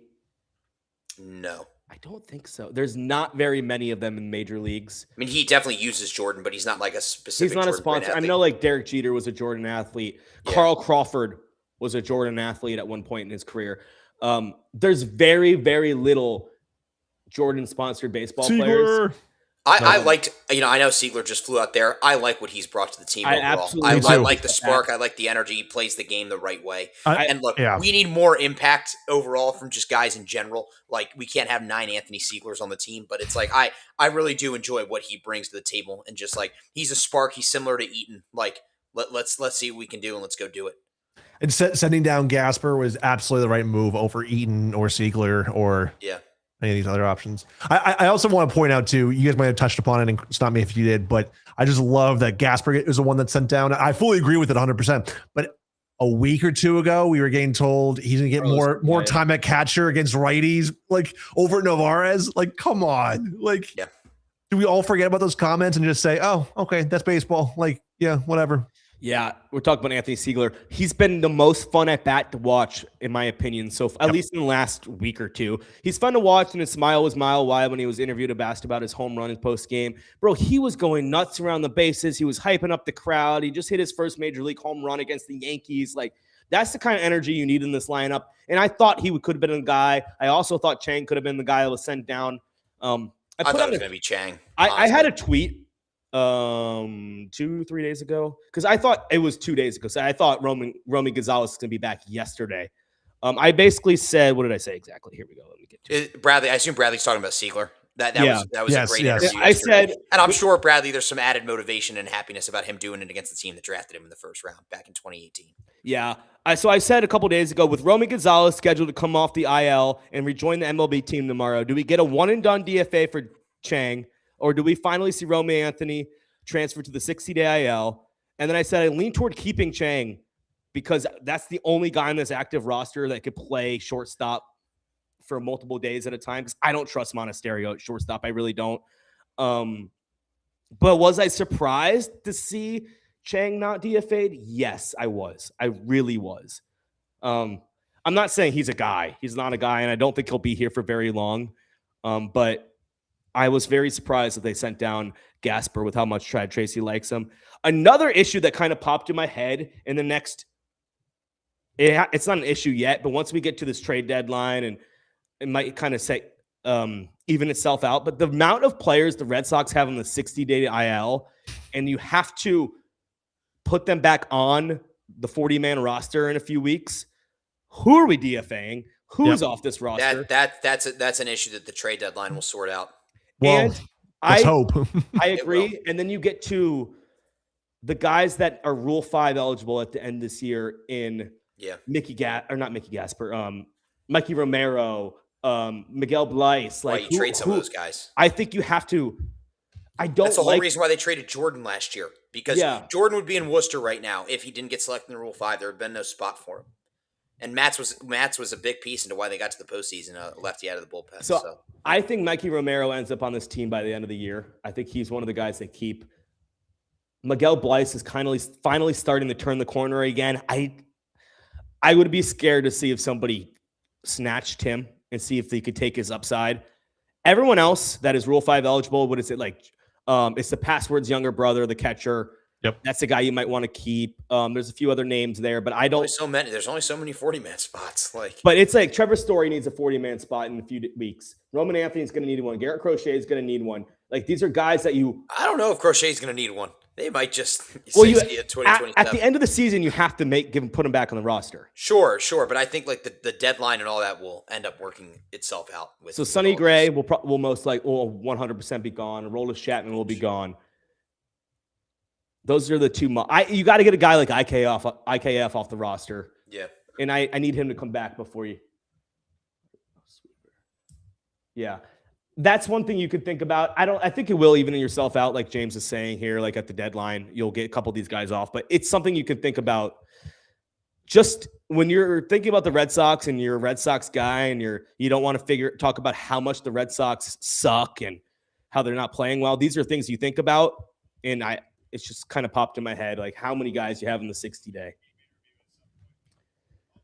Roman, you brought it up July 4th. That's the first day back. When he hit the 60-day. Yeah. Do you guys see the visual right now of Rizzo, like literally with the monitors back in the dugout, the Yankee dugout? Yeah, he said the Yankees are kind of chirping him a little bit. I mean, obviously he played under Boone, played with some of those guys, but I think that's a hilarious visual. Like same camera view last inning, Volpe tried throwing something in his direction, and even that throw in the dugout was like 5 feet short. Yeah. By the way, really random. Oswaldo Cabrera at bat. He looks like a very young David Schwimmer. Does he not? Never really thought about it before. But. Someone mentioned that to me like last year. I think a buddy of mine who's a Yankee fan, and I just can't unsee it. I'm surprised this guy's still on the Yankees. Oh, nice pitch. All right, so that's 2 on the sweeper tonight, 1 on the cutter for Gray. That's a nasty pitch. Yeah, it was. He tried that sweeper 0-2, and Cabrera was able to lay it off, but not for long.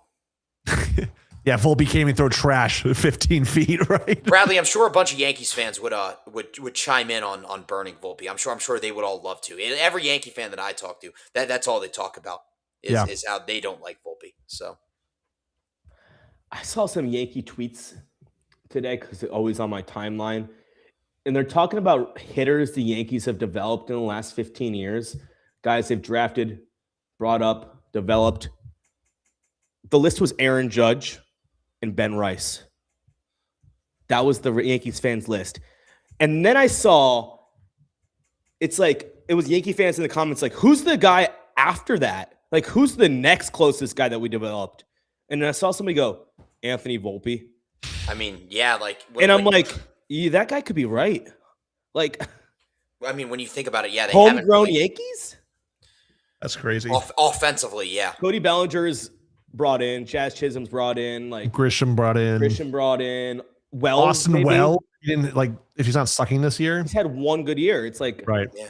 Speaking of the devil, he's up right now with a 5.10 OPS. I'm trying to think even like 5 years ago, like who was a Yankees guy that they developed and brought up and this became a really good player.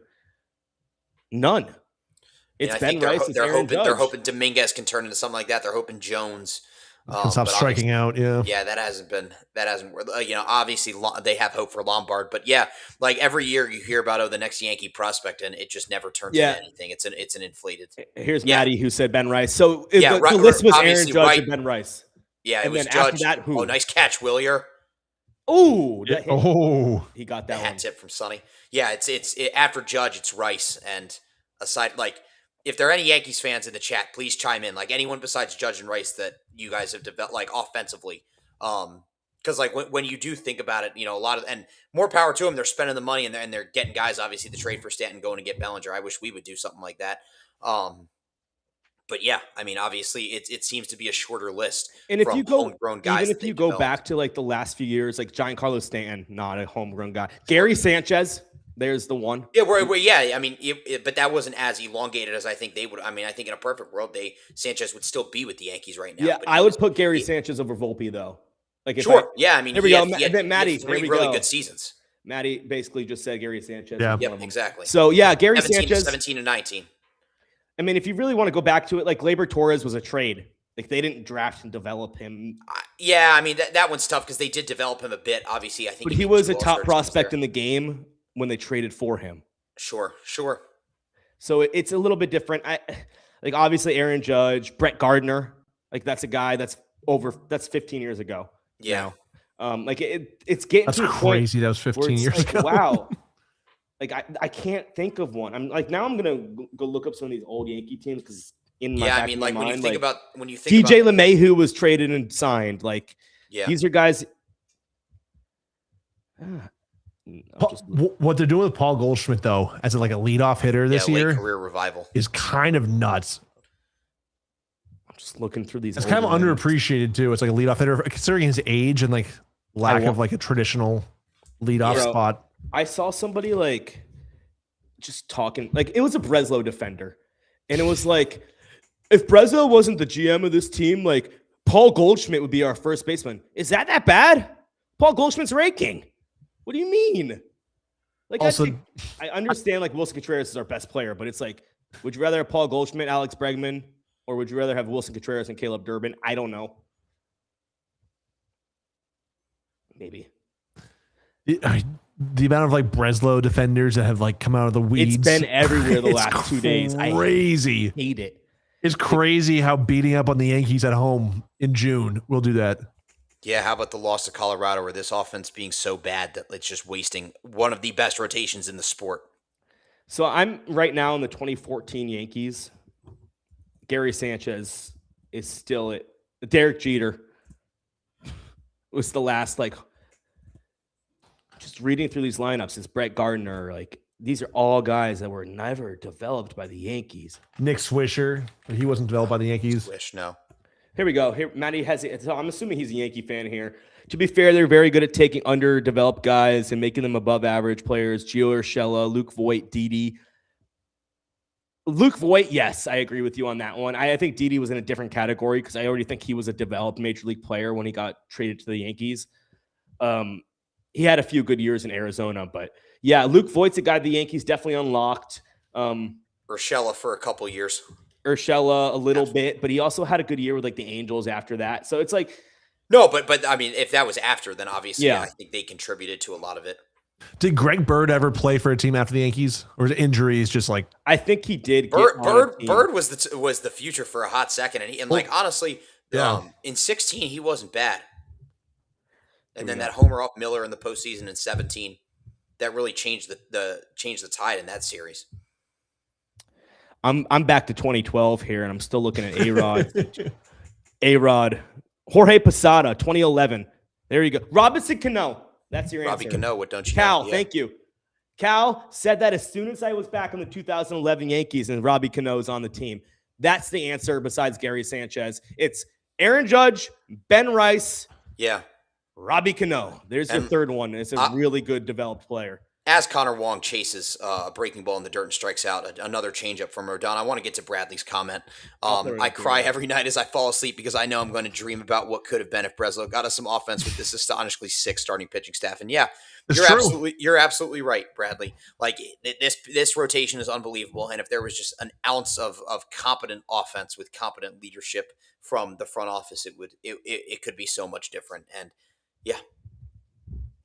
Yeah, Robinson Cano, I like what Bradley said here as well. Like, this is the best starting pitching of my lifetime, if you really think about it. If you, as a whole, the whole group, if you go back to the Jake Bennett's, the Garrett Crochets, you want to stick him in, it's so good.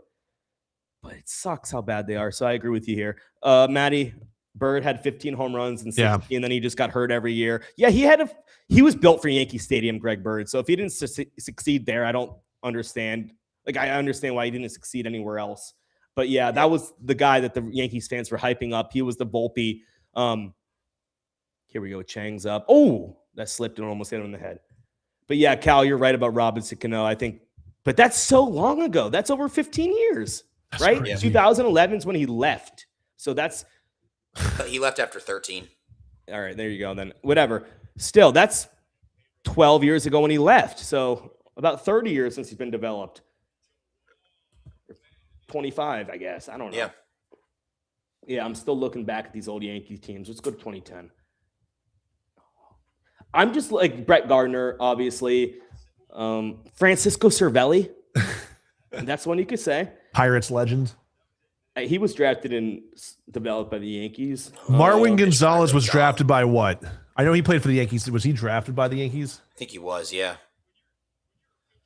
No, also, Houston. Clemens and Middlebrooks right now in the broadcast talking about Smokey Joe Wood. I would like to see what that's in reference to. I just put it on real quick. Here we go. But Rodon's locked in early. Here's a question from Maddie. Here's a question. How can Boston be so bad at scouting the Boston area? How can they let Cam and Rice become Yankees when they're in their backyard? You want to know why? Because the Red Sox don't have a scouting department. I was going to say in the scouting department. So I would say the big thing with Schlittler is that he obviously wasn't the guy, coming into that draft that he's become. And even early on in the minor leagues, the Yankees kind of, when he got later in the minor leagues and then obviously got brought up to the big club, they turned him into a lot more of what, like, pre-draft, he did not have this sort of like pro comp. He did not have this sort of like projectability, it was, and he put on a lot of weight, a lot of muscle, like, good on him. He worked hard and he did exactly what he needed to do. But like, it was, and obviously he played in the Cape Summer League. It's not like, it's just like he was from Boston. Obviously he played in the Cape Cod Summer League, what was a top arm. It was just one of those things where, they, at the time they, it wasn't just the Red Sox. There were a lot of teams that didn't see it with him. Obviously the Yankees believed in him and it's worked out quite well for them thus far. Have you guys been keeping track of Carlos Rodon's swings and misses already? He's at 12. Yeah, he is. He is pitching very well. 12 through okay, to be fair. Yep. This one up here. To be fair, Schlittler's could barely hit 90 in college, and Ben Rice was struggling in the Cape before his draft. Yeah, Schlittler was a much different guy pre-draft. Ben Rice was also a catcher. It's a different. I understand Maddie's comment here. It's just like, you don't draft from your backyard if you take the best player available. No, but like, independent of him being from Massachusetts, like, Schlittler was not a guy that was he was not a dude coming into the draft. He was drafted in what, 7th round? Yeah. So that's what I kind of understand where Maddie's coming from. Like, if these are guys that are late round draft picks and they're in your backyard, maybe there's another strikeout for Rodon. So there's 13 right there. About fucking time he's pitching well. I mean, yeah, he's been hurt early this year. Yeah, Carlos Rodon, I know.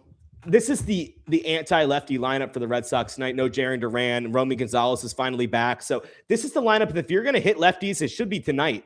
But yeah, Carlos Rodon looks great. Yep. Yeah. So awesome. I guess what's Cal saying here? You watch videos of him in college, and he's the worst thing you've ever seen in your life. The Yankees fully went with the projectable frame with him, and they struck gold. He's talked about Schlittler tonight.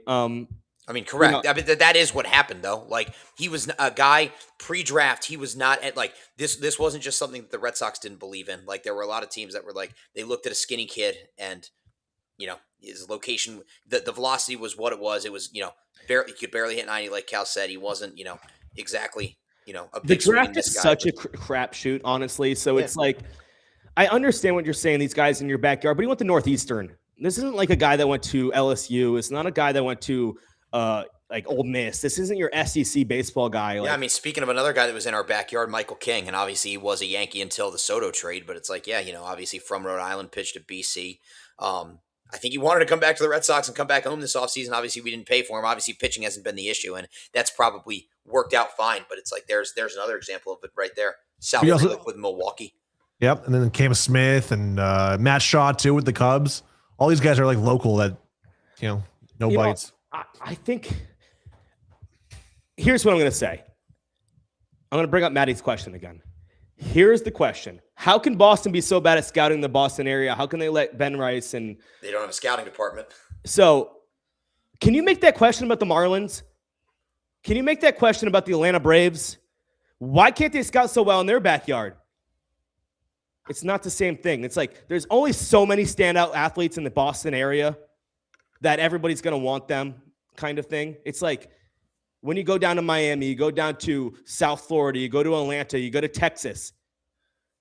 60% of the draft are from those states, California. Like it's no, but I think that's his point. Is like there aren't as many guys in the Boston area, so it's about what having I'm that saying advantage. Is like if you're good in that area, everyone knows about it.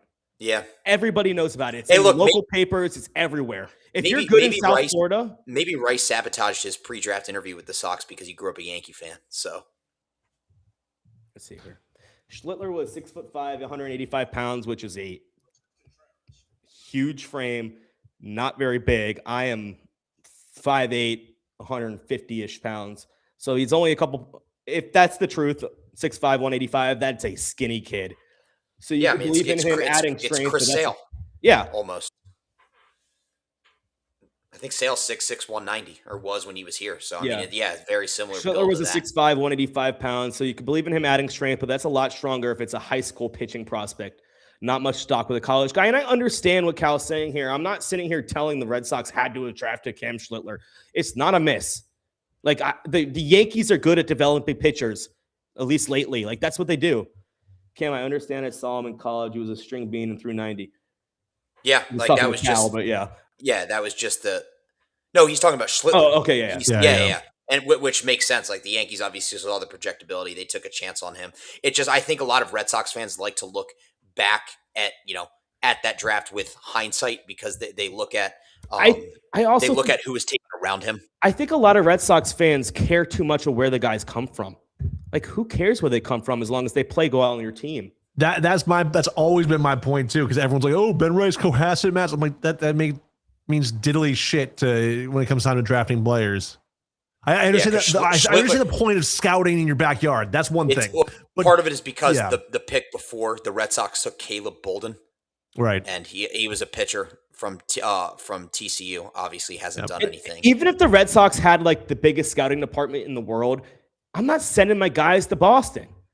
Like I'm not going to go send them to Boston high school games. I'm not going to go send them to the Northeastern. Like I'm sending them to South Florida. I'm sending them to Texas. I'm sending them to Cali. Like that's what I'm doing. Like that's who go and scout bulk guys. You're not sending your guys to go look at one player. Like you have regional and area scouts. You can send them anywhere, but they would start with not anymore. Being able to send scouts anywhere. Yeah, I think that's the bigger discussion. Looks like we've got a pitcher's duel tonight, and it's quite nice through 3 plus now. Gray at 43 pitches. 10 up, 10 down thus far. I probably just jinxed it. Rice is going 475 to the bleachers in right center. But Cohasset native. Yeah, that's my biggest thing. It's like I do not care where these guys. And that Brody pitcher, the big lefty who's huge and he's also like a Boston guy. Everybody's obsessed with him. Like first North off, Halborough kid, he's not going to fall to the Red Sox. And if he does, I'm not drafting him just because he's a Red Sox fan growing up. Like that's the dumbest thing I've ever heard. Where did he commit to college? Was it LSU? No. I think it was. Let's see what Cal said here. So when teams are scouting him back then, they had to accept him for him truly add strength and become who he is now. It would take him into his mid to late 20s.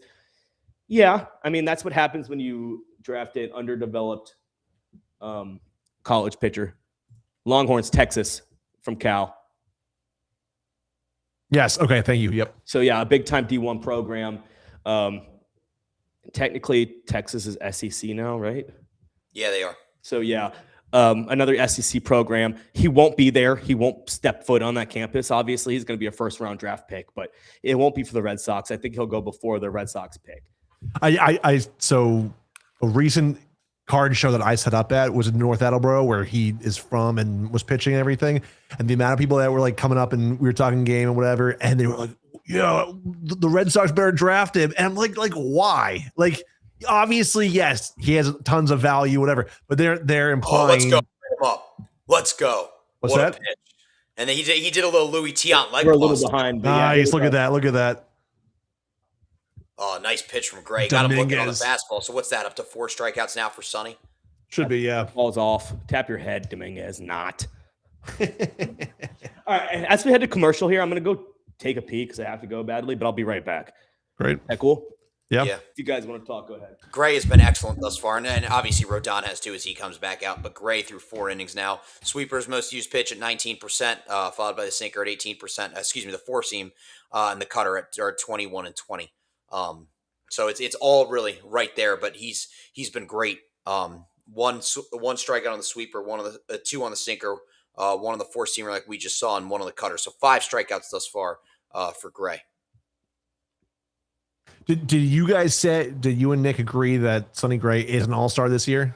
I think he is. Nick thinks it's going to be tough. A lot of guys opt out. The players vote on this stuff. He's a veteran, so that will help him.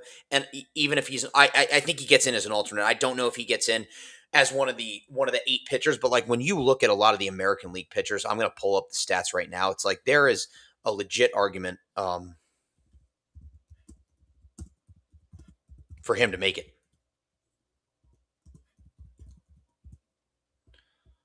For Sonny Gray? Correct. Yeah. Yeah, I'm looking at his game log too. Just unreal June, unreal May. Ever since he came back from the injury, man, he's just been it's been like a better version guys of himself. Who start on Sunday obviously are ineligible to pitch in the All-Star game. Yep. So you have 12 pitchers per side. Usually it's 8 starters, 4 relievers.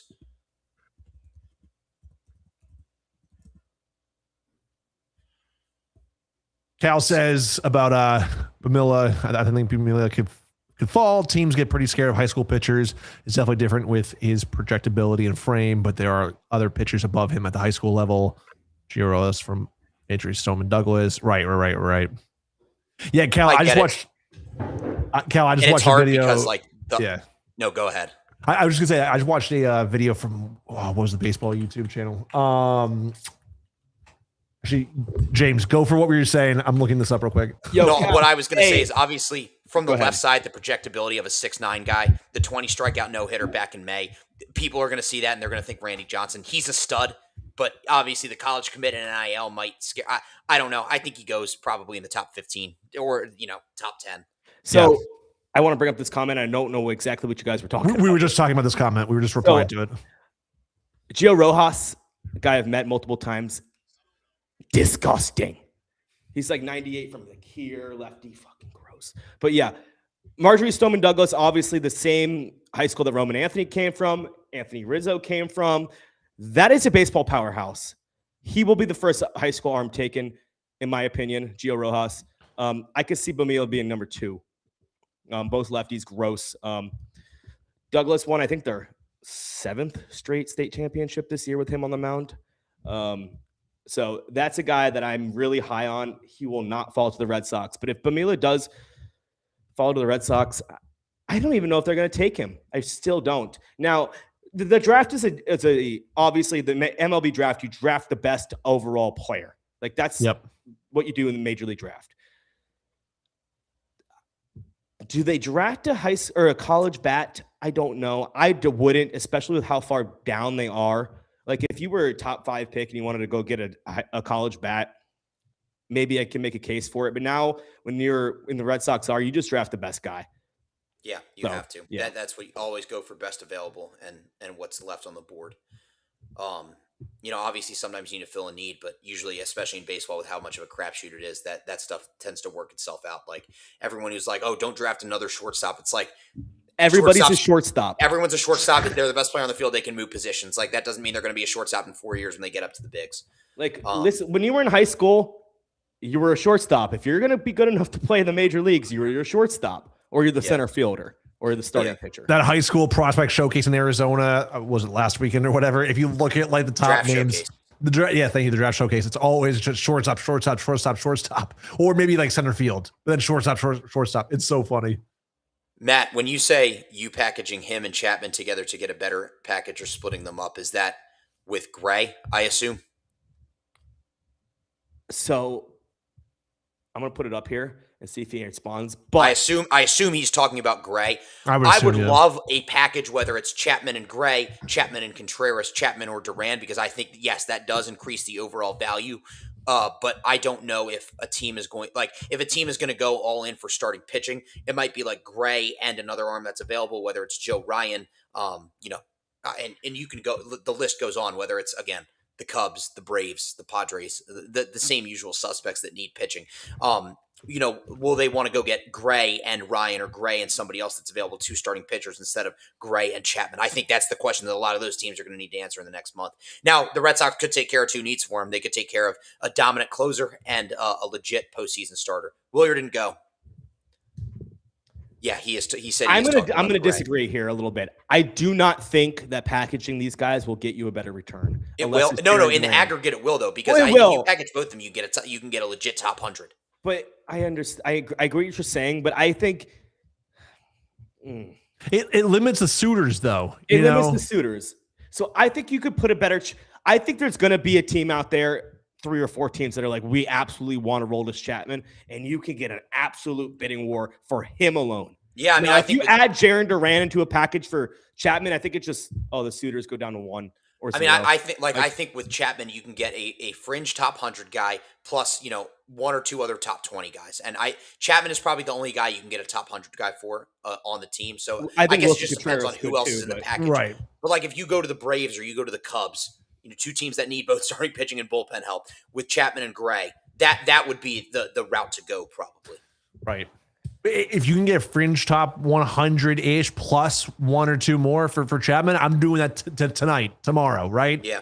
I think we all would.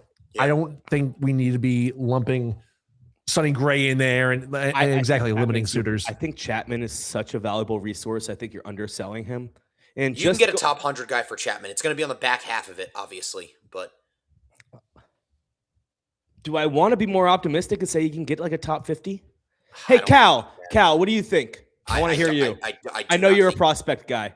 I want to hear what you say. I think it's going to be in the back half, probably anywhere from 65 to the 100 range. Like Tibbs is probably around the 65 range. I'm not saying Tibbs is coming back for him, but that's probably the range right now that you could get for Chapman. So I think the best way to look at what you're going to get for these guys is by going back in the similar years and what reliever at this height of how well they're pitching was traded.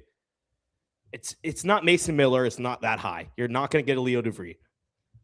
But that was just the Padres. I don't know what Preller was on, but that was also them. And Miller's a dog, obviously. But that I think everyone knew that was probably too steep of a price. So Maddie, here is a question I like for this is the huge question on Red Sox Twitter and all around the league, because I think Willson Contreras will be such a hot commodity. He'll probably be the best bat available if he is available. Now, Willson Contreras is under contract in 2027 and 2028, right? He's safe. There we go. The deal is a club option in 2028. Club option. So basically, and then there's a buyout. So it's like a $20 million option, and then if you don't pick up the option, you have to buy him out. Basically, it's like the Red Sox haven't had a first baseman in so long that they can count on. Why wouldn't you keep him when he's under contract? Now, I understand both sides where it's like you trade Willson Contreras and you get an absolute haul for him. I think you have to put it out there that you're selling him. Now, I wouldn't sell him unless you get an absolute crazy haul for him. But I think you have to advertise it like, hey, we're selling him. I'm not going to make the outbound calls. You make the inbound calls and offer your package. That's how I'd say about Wilson Contreras. That's how I would go about it. Also, that free agent class too, this coming off season it's pretty weak, right? And to Nick's point too, we haven't had a first baseman. If you get rid of him now at this trade deadline, you're only causing a bigger hole to fill this coming off season too. But I also get the point of trading him, because if a team is going to get in there and blow you away, and you can really reset the farm, like, go do it. It's absolutely it's something that you can't say no to it. You have to weigh both options. A week or two ago, I think we all agreed that he's not on the do not trade list, but he's not on the need to trade list, right? He's like that middle zone. Yes. You could also look at it as like he's having a career year. He's never going to do this again. He hasn't done this in his career, but he's also never played at Fenway Park for 81 games a season. So it's like there's a couple different, again, he's 35. You might not have a season next year, or at least you might not have a full season next year.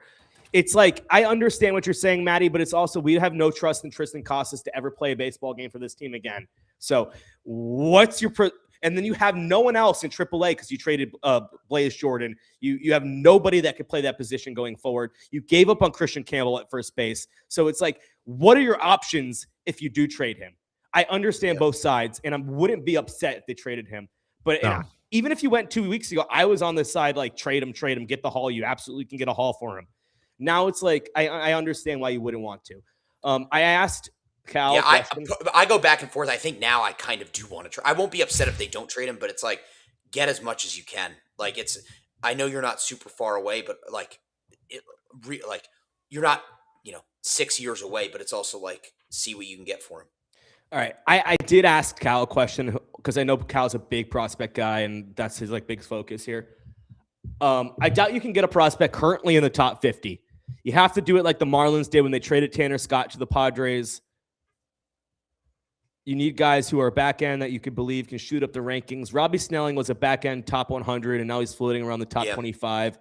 It's a tough break for Snelling. He got Tommy John back in May. But obviously his rise has been huge he got drafted. I don't know if it was end of the first round or beginning of the second. I don't know if it was a comp pick at the end of the first round. I'm pretty sure beginning of the second round, late 30s, early 40s by San Diego in 22. But yeah, his rise is obviously he's really jumped up the rankings. So yeah, you'd have to get a back end top 100. I'm not 100% familiar so he was traded in 24, right? Correct. Missouri was also part of that trade. San Diego sent 4 guys. It was Adam Missouri. It was Adam Missouri. I think they sent Graham Pauly as well. So it was, and then one other guy as well. I worked for the Marlins in 23, the year they made the playoffs, and Tanner Scott was like the best reliever in the world at the time. I did leave the organization in 24, but I have another question for Cal here as well. The Marlins are 4 games above 500. They're, I think, tied for the last wild card spot in the National League. Are the Marlins sellers or are they buyers? No, I know you're asking Cal. I think they want to get back to the playoffs. They're going to be buyers. I don't think so. Now, I hope they do. I really do, because they're like the team that's around me right now. It'd be nice to see a little bit of like emotion from their fan base. I know they don't have much of one, but it would be nice to see them get back to the playoffs. I completely agree with Cal about getting Pedro Ramirez from the Cubs if that's the route the Red Sox decide to go. Hey, there we go. There we go. Nice. Let's go. Do you think there's a better chance you get him for Sonny Gray, or do you get him for Chapman? Because it gets down. Chapman. It's got to be Chapman. Look at Contreras like yelling. He was fired up. Let's go. What is Rodon pissed about? Great at bat there. I think they all hate Wilson Contreras. Does anybody translate this one for me? No. And I'm gonna get rid of this. Yep. Never mind. Let's go, Durbin. So Pedro Ramirez from the Cubs would be an awesome get for Chapman, especially considering the fact he's MLB ready and blocked by all the Cubs' highly paid infielders. Yeah. Yes. I'd like Durbin, it. Head first slide. He's safe. Don't hurt that pinky. Come on now. Or hurt the pinky, because after he dislocated it, Homer game. That I'm playing. It is buzzing at Fenway right now. Should I block this guy? Yep. He's blocked. See ya. All right, he's blocked. I guess we will get back. I say we get back to the prospect talk in a minute. Let's focus on this. Yeah. Now the Red Sox are up 2-0 here with a runner on second base, and we'll get back to Matt's comment about after as well about moving Roman to first. Okay. Potentially. Yeah. But yeah, we will get back to both of those after.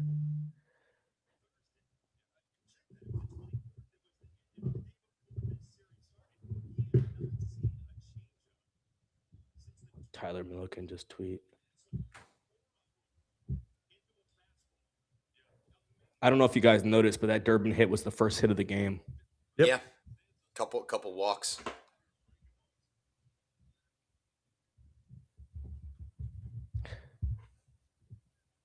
Welcome back, Bradley. The Red Sox take a 2-0 lead. The chance your boy Siegler's up, Bradley.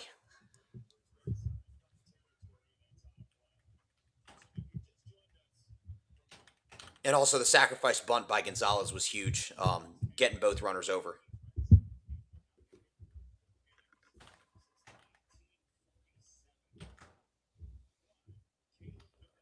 Next time we do this, we got to sync up our TVs because we're on. It's like Will's or James is one, then Will's a little bit behind, then I can like back up on mine. No, you're good. No.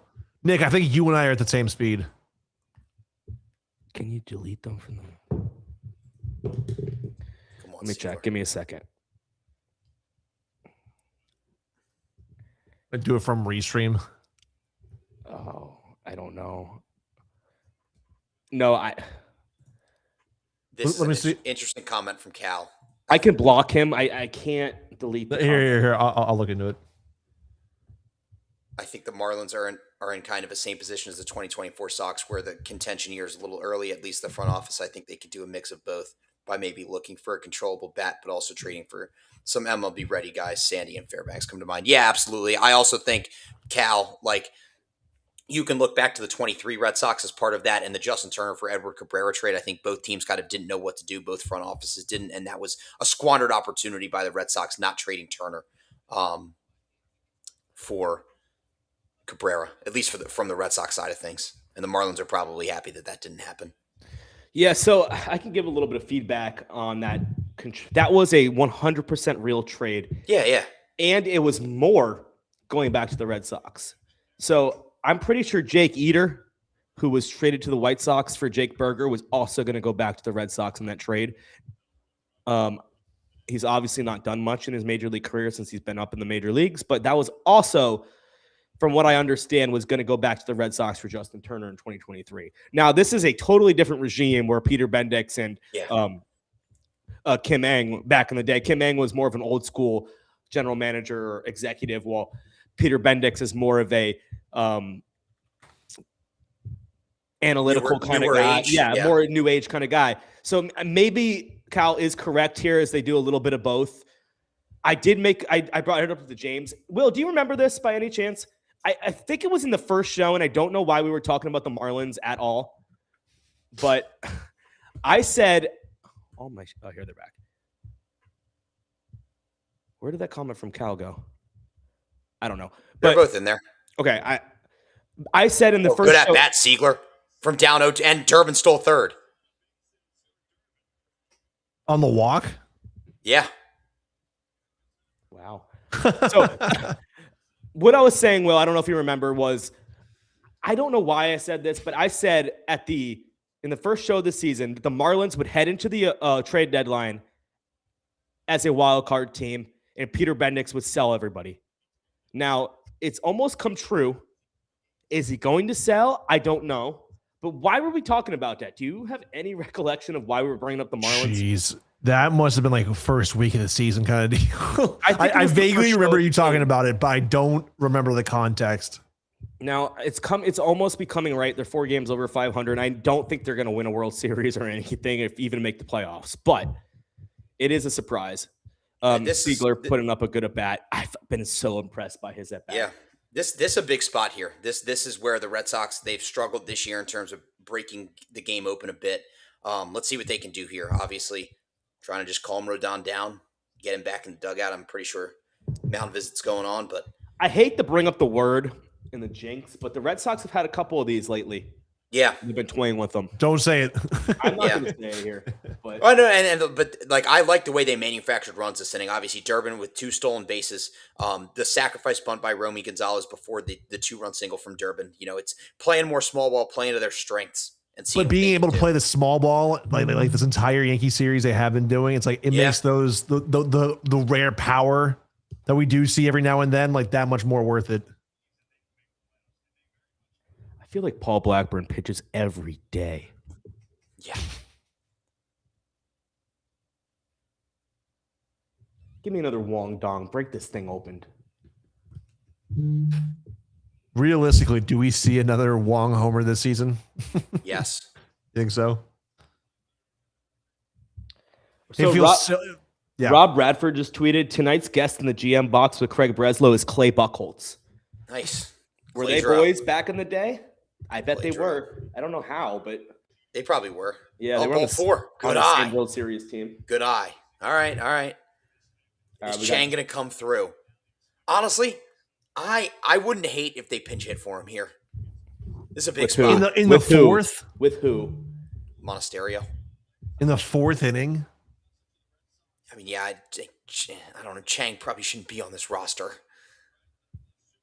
I gotta say, Instagram recommended me his girlfriend or wife's post of him making his Red Sox debut. That was really cool. No disrespect to him. I hope he makes me eat my words. But there's Cladro. Nice Cladro sighting. Him and Brez are laughing. 2013 teammates, World Series champions.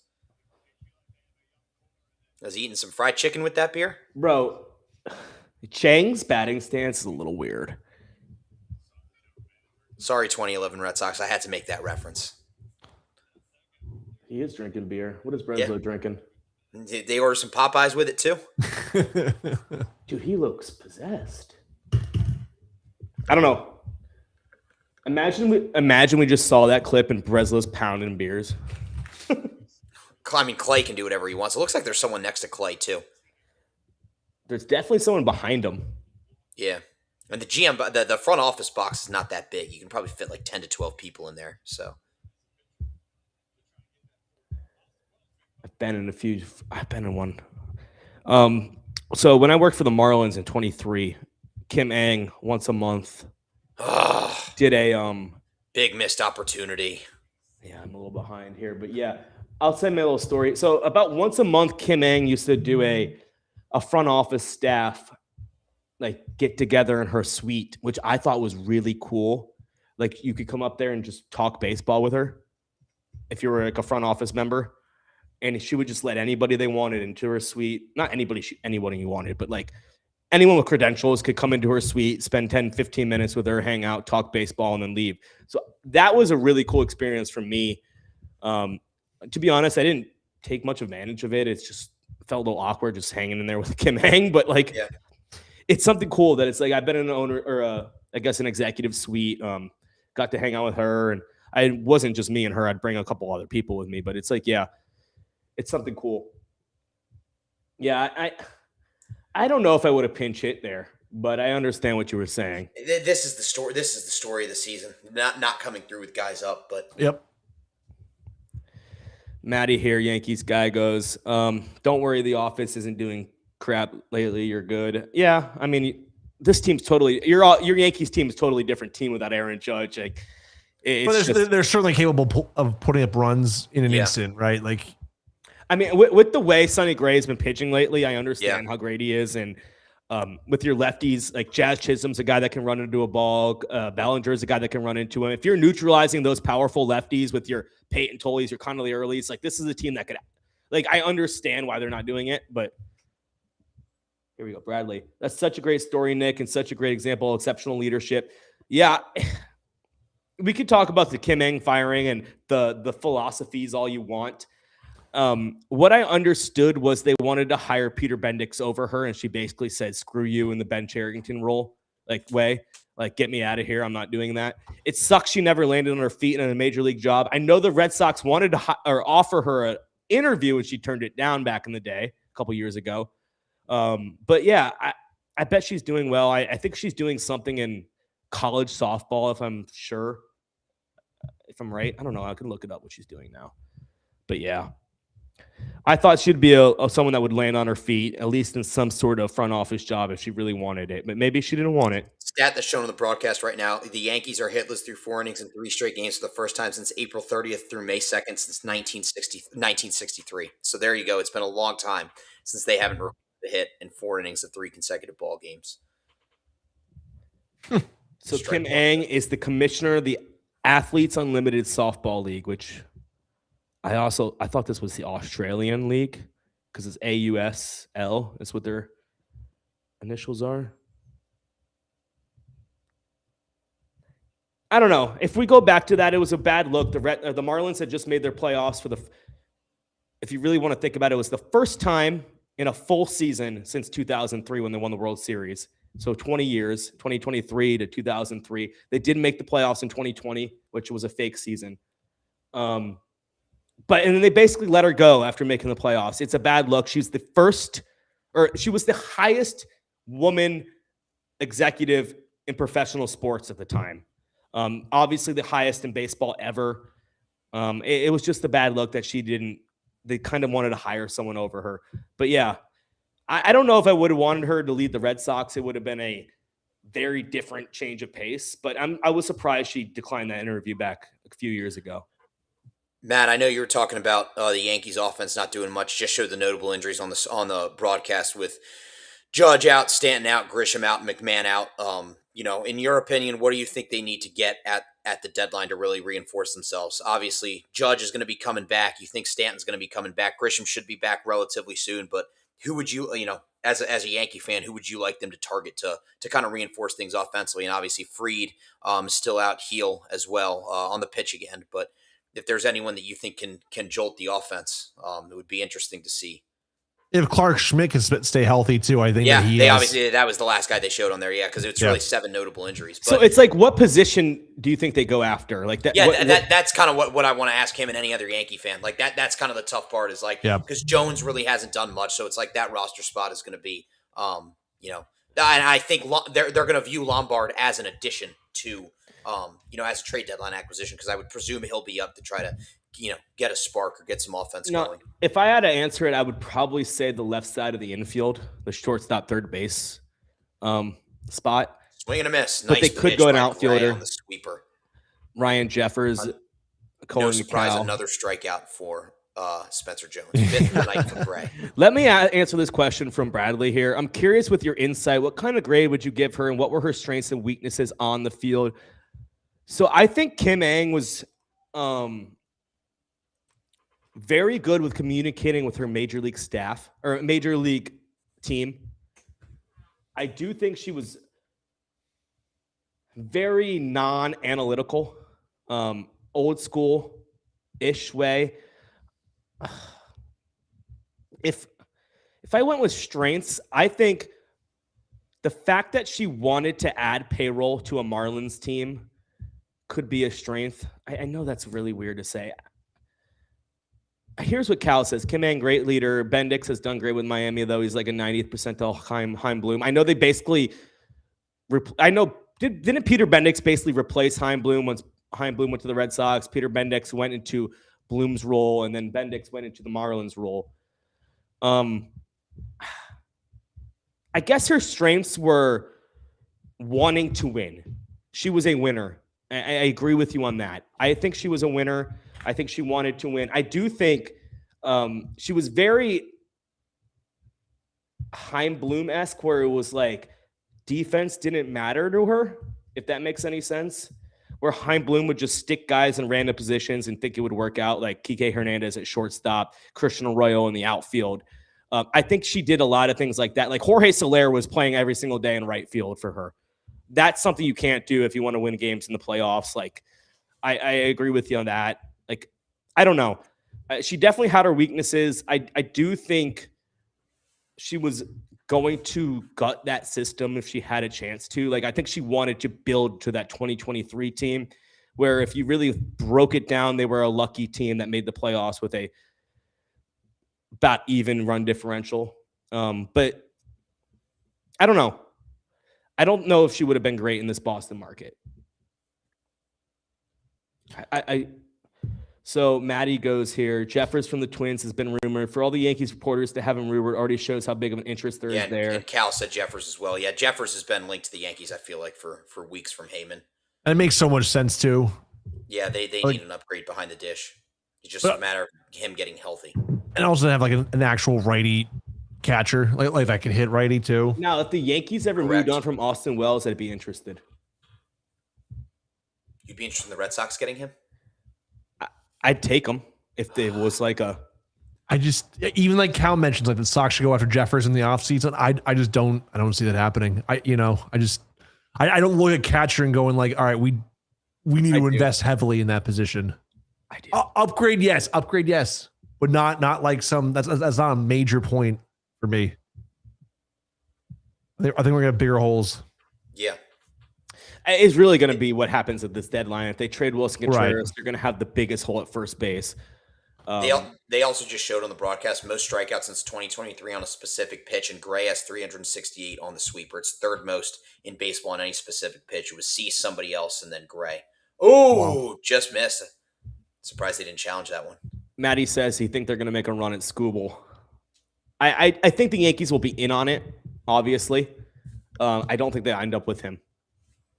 But yeah, I do think the Yankees will obviously be in on the Skubal conversation. I just think other teams will put together the better package and end up with him. Dodgers, Braves. Yep. Here we go. He'd mostly be catcher 2/DH, and I think he'll get less than people think. He's talking about Jeffers. Yep. I'm visualizing the most recent JT Realmuto contract, $345. I think everybody in the world thinks that JT Realmuto contract was an absolutely insane overpay.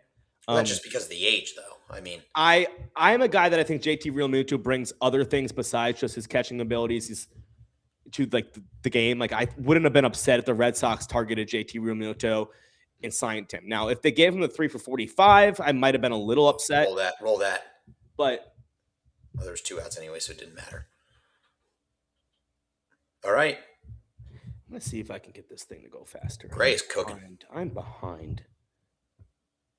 I just saw this double play that you thought was a double play. Yeah, I forgot there were 2 outs. Yeah.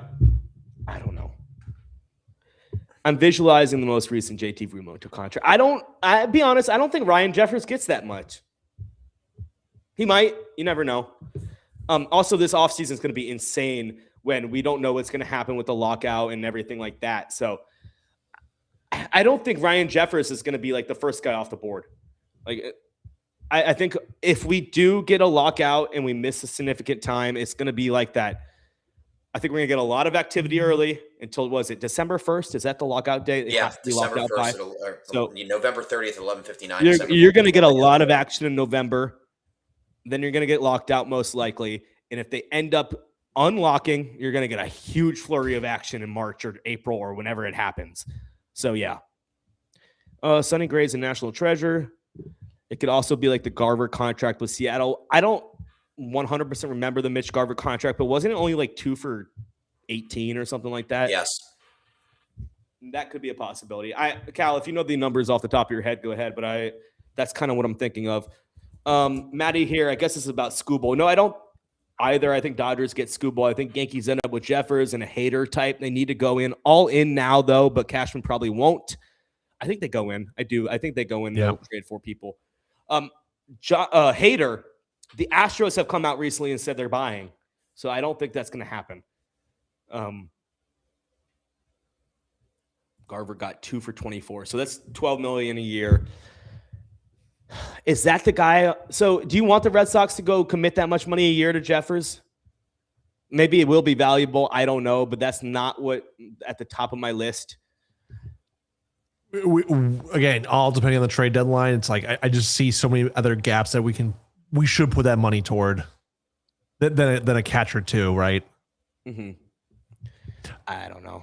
I love what Bradley said here. Craig just keeps raising his trade value for the last 6 weeks. That's what we say. Get him on the All-Star team. Get him everything to keep that value going up. 5 no-hit innings tonight. He's been awesome. And keep him healthy. Fun to watch. Exactly. James, you brought it up.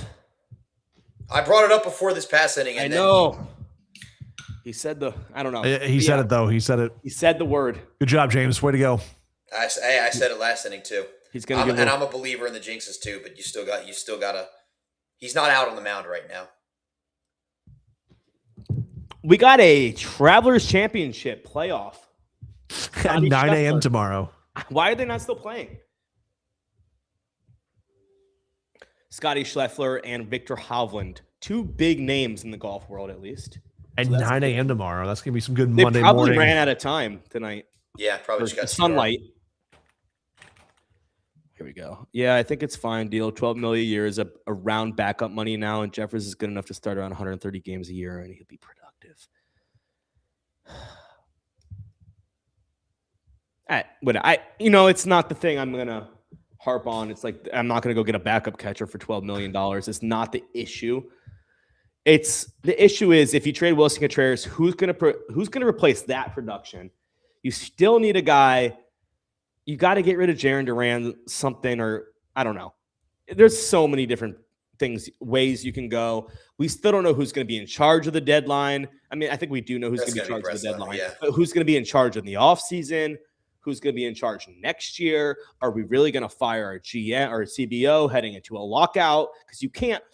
I think that's a lot of people don't realize. You can't even just talk to your players. You can't even talk to your executives. You can't talk to anybody if you're in a lockout. So you can't hire somebody new. So if you're going to fire him, it has to be done like in the Chaim Bloom timeline where it's at the end of the season. You need to have your guy hired by the World Series almost because he's going to have a month to go nuts. You're expecting a lockout. And then we don't know what happens after that. So there's a lot of questions before we can start talking about backup catchers for $12 million a year. Something they just mentioned on the broadcast, they called it Star Spangled Sunday. It looks like all 15 games next Sunday will be NBC affiliates, whether it's Peacock, NBC Sports Network. Red Sox play the Angels next Sunday night at 9:38, last game of the day. But definitely something cool that NBC and Peacock are teaming up together with Major League Baseball to do. The day after the 4th and the 250th. Yeah, it's really cool. Maybe not for us. This is a 9 o'clock game. Sure, since the 9:30 game on a Sunday, yeah. But yeah. But I mean, hopefully the Red Sox are able to make some headway, in that series. But let's see what Willier can do here. Against Rodon settled back in so far in this inning since the last inning. Both of Rodon's runs tonight are unearned as well. They're showing that on these standings right now. The Phillies are only 3 back of the Braves. They have that lead as just evaporated. Crazy. Have they been playing that bad? The Braves have gone through a bit of a June swoon. The Phillies are surging. They're 10 games above 500 now after starting 9-19 and firing Topper. You know what? They were going to be They were going to be good no matter what. So yeah, obviously Sanchez is shoving, Wheeler's shoving. Damn, 47-37. I know we brought up the run differential shit earlier, and how annoying it is. But the Red Sox have a better run differential than the Phillies. Wow. Yeah, the eye test tells us a lot different. They have 10 games above 500 while the Red Sox are 11 games under. That is a 21-game difference. Now, do we think given Gray's pitch count in this one, do we think the Red Sox just let him go until his arm falls off, or do you think they try to get, because he's at 63 right now? So yes, he goes. I need to see one of these again. I want one of these like 115 pitch complete game or something, or whatever. Man, I don't know. Yeah, I think you don't go more than 110. Realistically. You can't. I mean, you cannot risk him blowing out his arm this close to the trade deadline. You just can't. Sure. Now I can see Sonny Gray being like, "Screw you! I'm not coming out of this game. This is my chance at a no-no." That's different. Yes. Yeah. I don't think he's ever thrown one, if I'm not mistaken. No, he hasn't. Cal goes plus any big bat acquisitions coming via trade. Free agent class is not great with bats. I agree with that. Or it's coming from one of the Giants contracts that they somehow con some team into offloading. Devers 2 bombs last night. He's trying to get his way out of San Fran by just hitting homers via homer. Yeah. Yeah. Yeah. I mean, I don't think they trade for a Matt Chapman. I don't think that's a thing. No, I mean, it'll be interesting to see what the Red Sox do this offseason. I think there's a lot of vested interest from a lot of teams this offseason, just with the way the season is shaken out. I think a lot of teams don't view themselves as that far away in the contention window. But, obviously we'll see. There's a lot of baseball left between now and the trade deadline.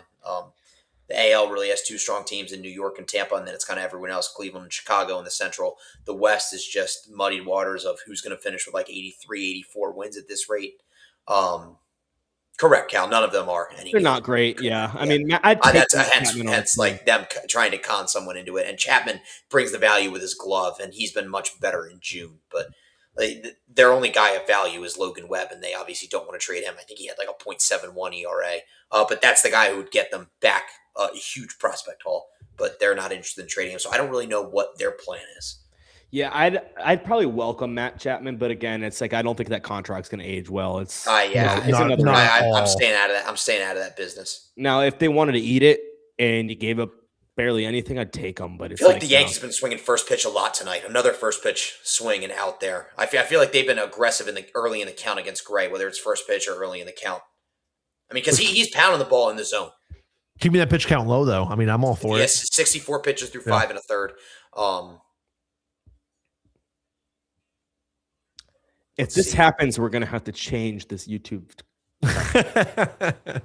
we're going to do a lot more than just that. Yes. Yeah. Oh. I'm trying to see what the strike percentage is. I need him to get through this with like 75 pitches, and I'll be happy. I got a chance. Get through this inning with under 75. Keep swinging first pitch, please. He has 44 strikes and 64 pitches. He's got 8. He's got now 45. He's got 8 whiffs as well. Yeah, Cal, I was gonna ask you that next. Because they were rumored to Zach Neto in the offseason, and obviously that didn't really go anywhere. Like the thing is, like earlier this season too, like Neto is fine, but he's not like a needle mover. Like the Red Sox need to get out of the business of a fine, solid acquisition. Need to get a needle mover. Like Contreras was a fine, solid acquisition at the time, and obviously he's having the best year of his career. I think that's why you sell high on him, especially given his age. But it's like they need to get out of the business of a bunch of fine, solid guys, and they need to go get somebody that's actually a needle mover. Let me ask this, Cal. So if you like Zach Neto, I think he's a good player. I think he's a fine player. Now, the pop is fine. I think he'd be great at Fenway Park. Obviously, the defense at shortstop's pretty bad. You think he'd be an electric third baseman because he has high DRS, but low outs above average, whatever.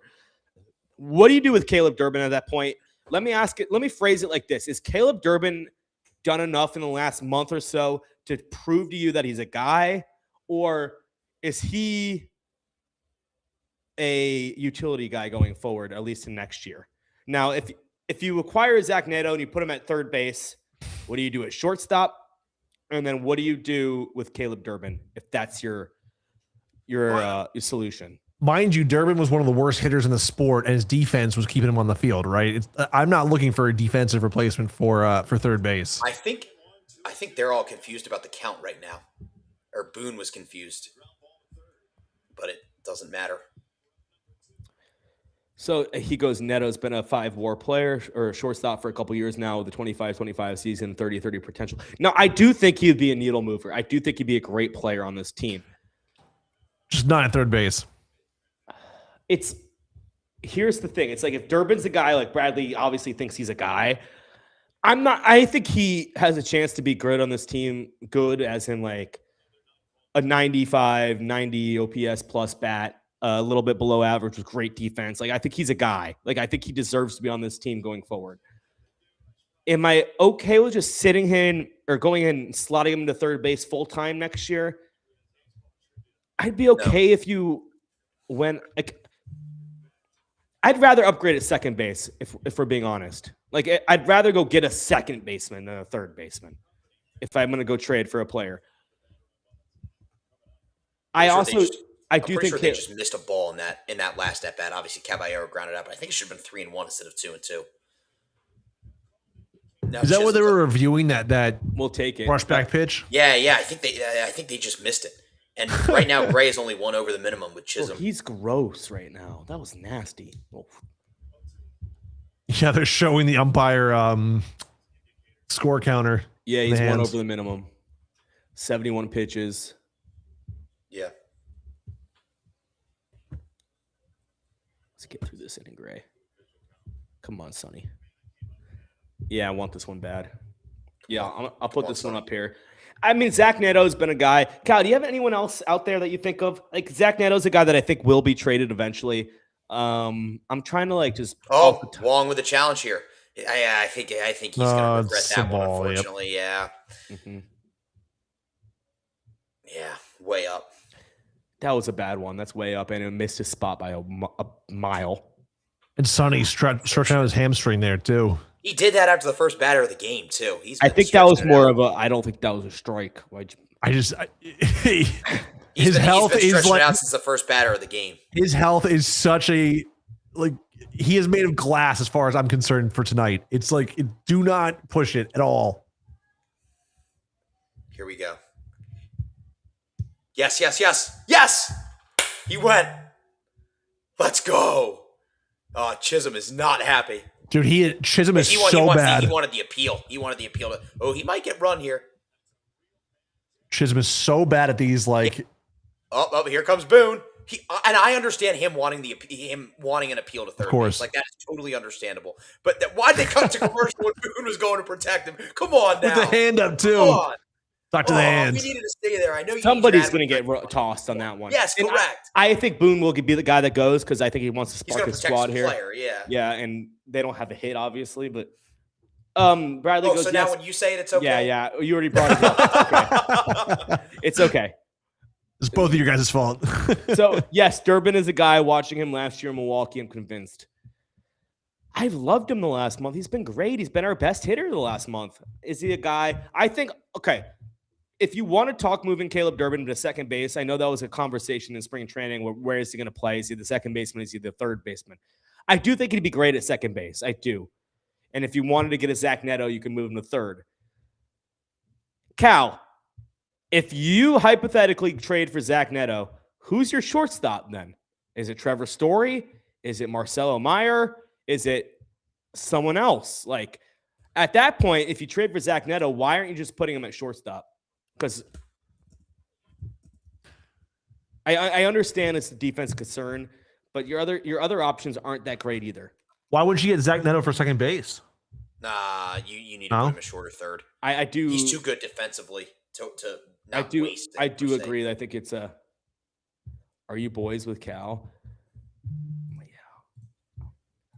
Yeah. I'll tell you after. I believe in his profile. Yeah. Cal, when do you think? Okay, so you said Arias is ready by 2027. When do you envision him coming up? I think he comes up by around the All-Star break next year. Do you think it's sooner? Because especially, obviously they had. Okay, hold on. They're cutting to Chisholm here. I'll get into the Arias talk after.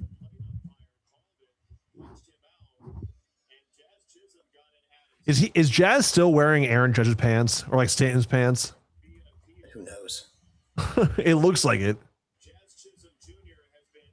Oh, Chisholm got ejected. Good. So now we got the ump cam. Did Boone go as well? Cam is great. I love this.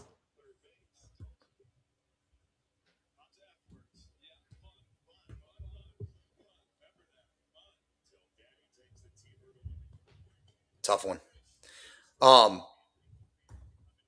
Cal, I think Arias is up by about the All-Star break in 27. Just like listening to Brian Abraham on Section 10 a few weeks back, just overall like how they view development, how they view Worcester. Like I get why he's still in Portland, and I think keep letting him get at bats there, play minor league baseball. Like let him finish out this season in Portland, start next year in Worcester, and if he has a hot couple months, through, and obviously this is contingent on there being a full 162. But assuming if things are normal next year, I could say, I think he's up by the middle of June, by the latest, the All-Star break. Because I think they are going to be a bit wary with what happened with Campbell to not rush him. Yes, no, he is murdering Double-A pitching. I just I would continue to get him at bats. He hasn't been there long. Obviously, he started the year in Greenville. You don't want to rush him. You don't, but it's tough because if he keeps hitting, especially with the power that he's hitting for, I think he's up to 15 or 16 homers this year. Like it's going to be enticing to get him up there. But I mean, you look at Meyer, who didn't spend a lot of time in Double or Triple A. Like you want to make sure that you get the at bats, and I think they always view it as at least like 300 plate appearances at bats at every level. But yeah, we'll see. We'll see what they end up doing. So when do we see Orions in Worcester? I personally would wait until opening day next year. Maybe if they want to get him up at the end of this year, fine. But he has not been in Portland long, and I know he's murdering Double-A pitching, but like he's 20 years old. He hasn't been there long. I would not rush this thing. So they were talking. Not they were talking. There was tweets out there today saying like, "Oh, there's going to be some promotions very soon," and then Christopher Smith quote tweeted that and said it won't be Arias going to Worcester. And the Red Sox offense, besides that fourth inning, Rodon has pitched really well. It's been another stinker for the That Red was Sox Blackburn, offense. Yeah, it's Blackburn now, which is kind of surprising that he's already in this game. Let me see. Well, with Campbell, Cal, I think they were also tinkering with a lot of stuff too. I think it's a combination of everything. So I agree with you on this. If Durbin's your utility guy, your starting infield is very strong. Yeah, I also think he's too good defensively to just be your guy. Miguel Vargas, that was a pipe dream. That's not happening. Franklin Arias is ready by 2027. He could be ready right now. Like you said, James, I don't know if I'm not rushing him up here this year at all. But I do think he would be fine in Worcester. Yeah, I wouldn't rush that. I would keep him in Double-A for probably through the end of the season. Yeah. To be honest, it really depends on what they do at the deadline. If you blow up this team completely and you just out of options in AAA, like if Mikey Romero has to be on the major league roster, if all these guys have to be on the major league roster and you have nobody to take up bats in Worcester, then I think that's when Franklin Arias goes up to Worcester. Maybe. I don't know. Campbell seems like an injury thing. He's one of my least favorite developments by this front office. Everything felt like overreactionary with him. I was really high on Campbell. I thought he was going to be great. I always thought he was going to hit in the major leagues. I really did. I did think the defensive issues with him were never taken care of. It's like, why are you rushing a guy to the major leagues who has 0 positions? That I completely agree with. But I also don't get the scrapping the idea of him at second base throughout college and the minors. He was serviceable in the infield. I don't think that just leads overnight. Correct. So, Cal, yep. I like him at first base, especially if you're talking about trading Wilson Contreras. Like, yeah, why do we scrap him? I think the first base thing that also goes back to Matt's comment way earlier. Would they consider moving Roman to first base? I agree with Cal. I would not have abandoned him at second base. And it's like, there's no spot for him in the outfield. I know the Sox prospect guys have talked about his defense being underwhelming in the minors at all, throughout. So it's like, I get it. But at a certain point, that's the best spot for him. And the team would flow and function so much better if Campbell could just fit the bill at second base, because that would plug so many holes, not just the second base hole. Plug right-handed power. It would defensively, it would open up a lot of different things. Lineup flexibility. It would solve so much. It opens up a clear path for him to actually get major league reps this year too. Correct. Now, I do think the whole reason he was sent down was because how bad he was defensively. He was struggling offensively and he had a great first month. But I think the reason why he was sent down the minors because he was statistically the worst defender in the major leagues. Now, it seemed like they wanted to send him down and get him at bats, get him like why would you? It's just, I agree. It makes no sense. Why are you doing that? Yeah. Cal says, I don't see a reason to put him at first base as of today. Last year when you had no Tristan Costas, he was out for a while. Now I get it with Wilson Contreras. Maybe if they don't trade him, there's no reason to put him at first base. But it's like, why abandon it completely? Yeah, it makes no sense. At the end of last year, when they committed Campbell to be into the outfield, that drove me up a wall. As we've been saying too. How do you just leave it open? How about he's gonna be focused more as a general infielder versus outfield, right? So dumb. Before Contreras. Gray up to 77 pitches now through 6+ as the 1-2 count to Rice. Keep that pitch count low, baby. Come on. MLB.com has the banner on the game. I'm not gonna say which banner, but Yep.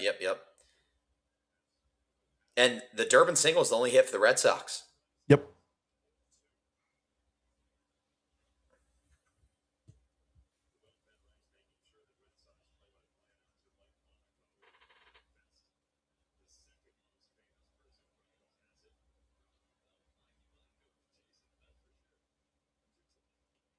Oh, just missed.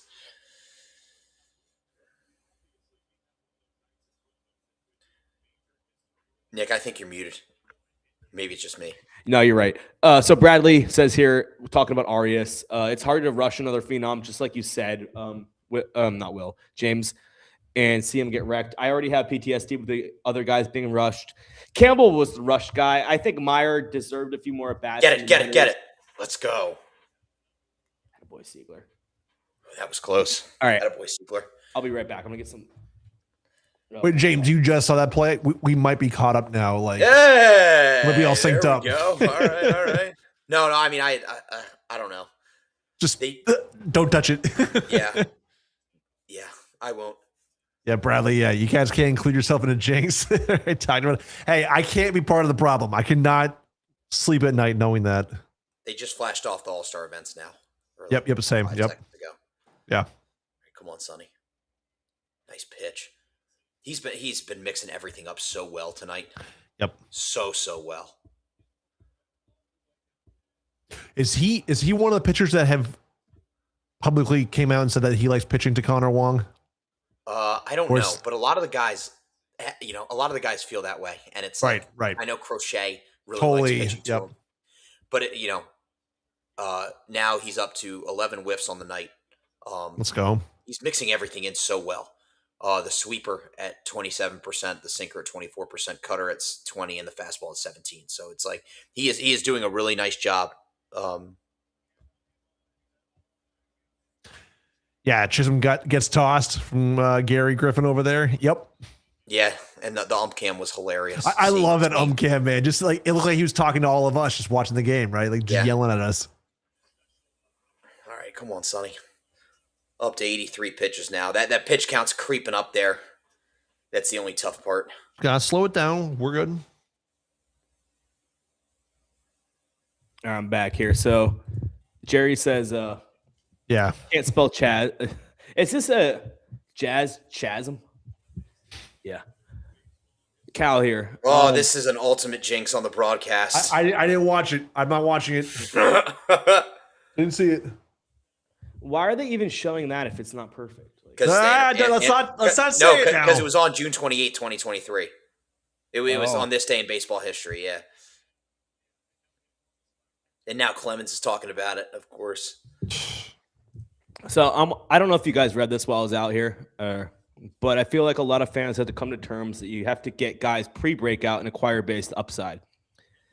It's rare to see star players move, especially controllable ones. Example is Hunter Goodman. I was all over him before his All-Star. It's a little long. It's at a cutoff. Now I don't consider him a trade option because I don't believe it's worth it anymore. Well, I mean, it's going to be worth it for Colorado to trade him. So it just depends on what, and that's going to be more of an off-season thing. Like you'll see more stars moved in the off-season. So that's going to be where Colorado would get the traction. Now with Goodman, when you acquire players from Colorado, you have a fear in the back of your mind. It's a chorus factor. Yeah, his splits are so much better on the road. Yes, exactly. When you look at Hunter Goodman's see ya!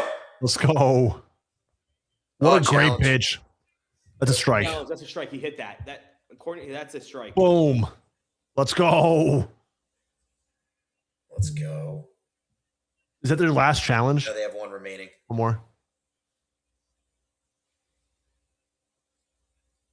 Absolutely dotted.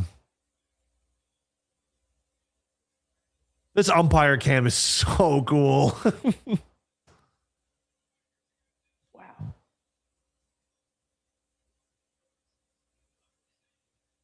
Dominguez was very confident about that one too. Straight.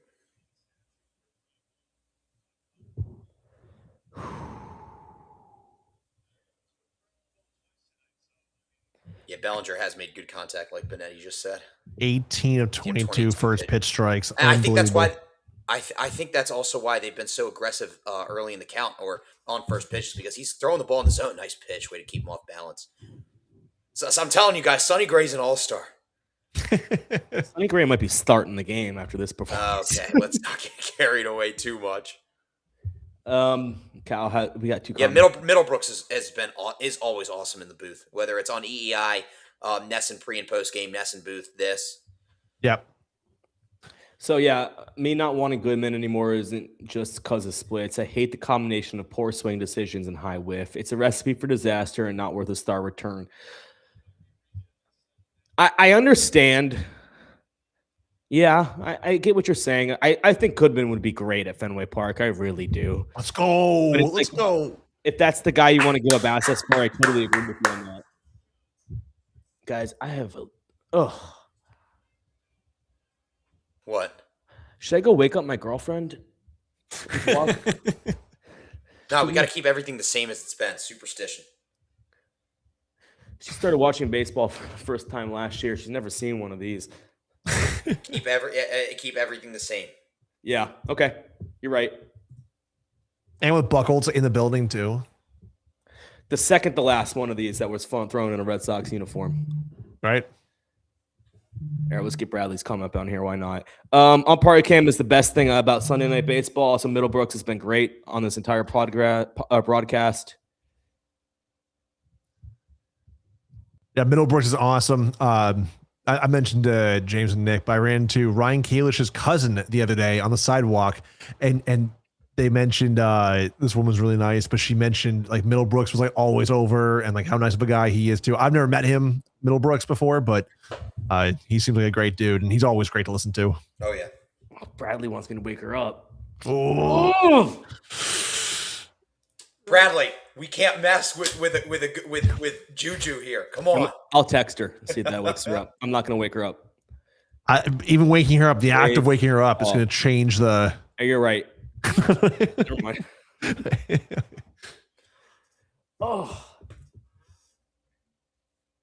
I have everything to do with this game, Bradley. I want one of these so bad. We haven't seen one since I was a kid. What was it? 2008 was the last one. Yeah, I was a kid then. John yeah. Lester, May 19th, 08 against the Royals. Yeah. Buckholz in September 1st, 07, and then Lowe, April 28th, 02. I don't know why, but I remember the Buckholz one more. And I was a little bit younger with the Buckholz one, obviously. I don't know. We have nothing to do with this game. Come on, guys. The broadcast on NBC already messed it up. I'm on Peacock, man. I couldn't get it to work on NBC. Ooh. Bradley. Let me tell you something. Sick, Bradley. Wow. Let me tell you something here. When I was a kid, I had a chance. I was invited to Roy Halladay's perfect game, and I did not go. Oof. It'll probably be the biggest regret of my entire life. I was a little kid. I was like a baseball game or something, or what? So, like, my best friend at the time was a huge Phillies fan. And it was just like, I went to the game before and I was like, oh, I don't need to go again type of thing, you know, like it's the Marlins, Phillies, and it was basically just like, I didn't need to go. I just went. Like, give the ticket to somebody else. And then Roy Halladay threw a perfect game. So, yeah, I guess, I don't know if it was, I was a kid. I don't know if it was my call. It was my dad's call, but we didn't go. I was offered the tickets to go. And I obviously know I'm never going to see a perfect game in person ever again, but never say never. You never know what you're going to see at the ballpark when you show up. Especially a guy. I mean, it sucks what happened to Roy Halladay, obviously, but it's like, that's something I'd be talking about for the rest of my life. Sure. We had tickets to Lester's no-hitter against the Royals. Ooh, I just said the words, damn it. No, that's fine. Oh, Maddie, chill. Enjoy our Super Bowl. We're still 10 games under 500 after this win. A no-hitter's a no-hitter. It doesn't matter the record. Oh, we got to just stop saying it. Stop saying it, please. I know we've already said it, but please. We had tickets to Lester's no against the Royals in 08, and we gave away those tickets in a charity contest thing. Probably because it was like a Monday night too, right? Yep. Yeah. Well, actually it was like a pick your game, but it couldn't have been like a prime time game. So yeah, kind of. Yeah. Yeah, I like Bradley's comment here. I had no idea what I was going to go see on those 2 nights, and I didn't go at a lot of games at the time because I couldn't afford them. So I feel like the luckiest guy. Dude, You never know when you go to the ballpark what you're going to see. It's crazy. I mean, the perfect game is a different story, obviously, but it's like still, how many people can say they saw 2? Right. Bradley, like you saw 2. Wong. That's a different story. That fair.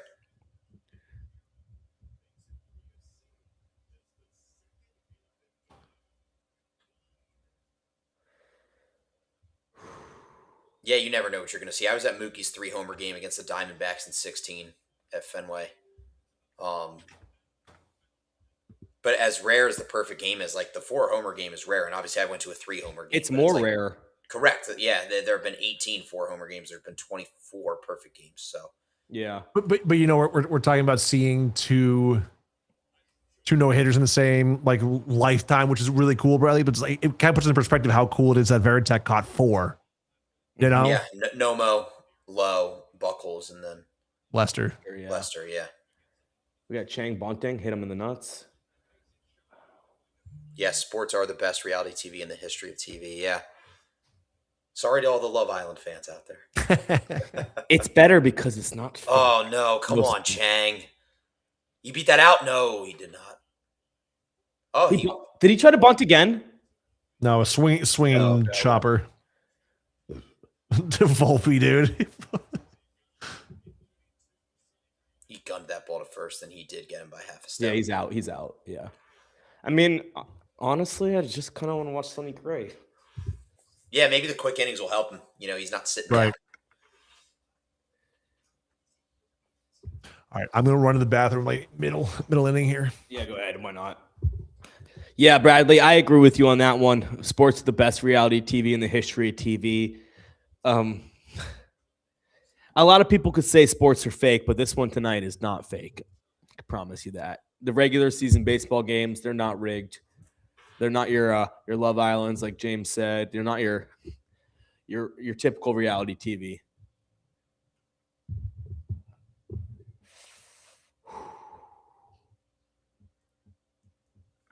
Bradley. I went earlier, so it's okay. Bradley goes, Will can't go to the bathroom. It's going to jinx us. James has been saying the word all night. It's okay, I guess. I've been saying it a lot of times when Gray isn't on the mound. I'm a huge believer in not saying it, but, you know, it is what it is at this point. Come on, Sonny. Let's see what our total viewership has been at over this last I think on 2.5 hours. Yeah. Right, that's just total clicks. Yeah. So it's 239 total. That doesn't mean they were all here at one point. Right, yeah. Alex Cora. Yeah, he was that was a good tweet from him. I didn't see that before. I just saw that for the first time now. That was only a bit ago today. It wasn't that long. 40 minutes ago, yeah.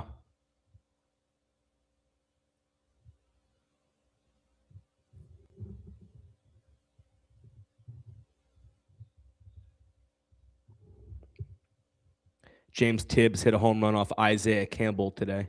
A little former Red Sox on Red Sox crime.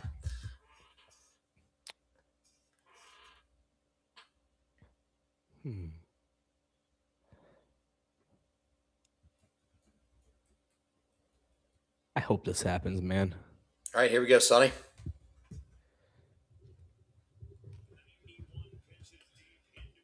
Yeah, totally, Bradley. Like, dude, Sonny Gray's a guy you're going to look back on when he gets traded on like, fond memories on this team. And if this happens tonight, it'll be a great memory to look back on. I can't wait. I'm happy we did this tonight. This has been awesome. You see who's warming up? Tyron Guerrero. Come on, the pitch count's at 92 now, so I get it. Sit him down. I'll be so mad if he gets through this inning and they bring Chapman in. No, I don't think they will. I think they'll let Gray try to finish it. I'd rather lose this game than him get taken out in the eighth. I don't know about that, but oh man. Why is he shaking?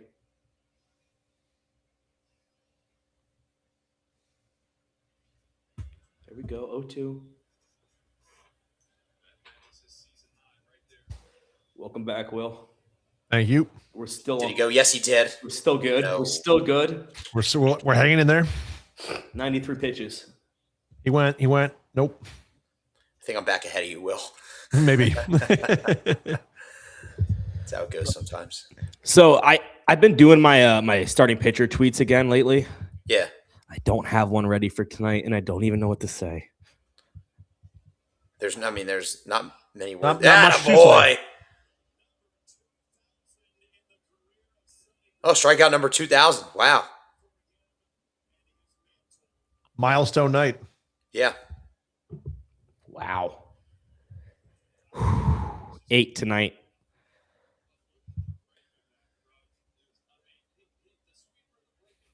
Bradley, you can't go to the bathroom. Was that a sweeper? Yep. Look at that spin. Yeah. Yeah, it was unbelievable.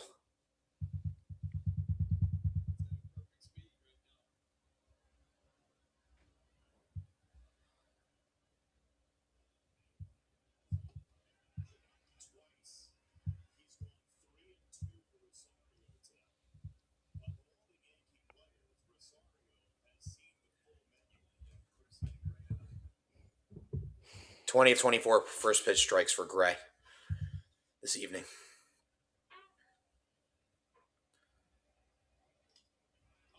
Oh, I don't like that. James, I don't like that one. What does that mean? Yeah, James. What does that mean? What does that mean? Yeah, James. What does that mean? What a valiant effort. All right, I'm going to get my tweet ready for him because he's coming out in the next 2 minutes. That sucks. He's coming out right now. No, not right now. I shouldn't have used the bathroom, damn it. I'm not ready.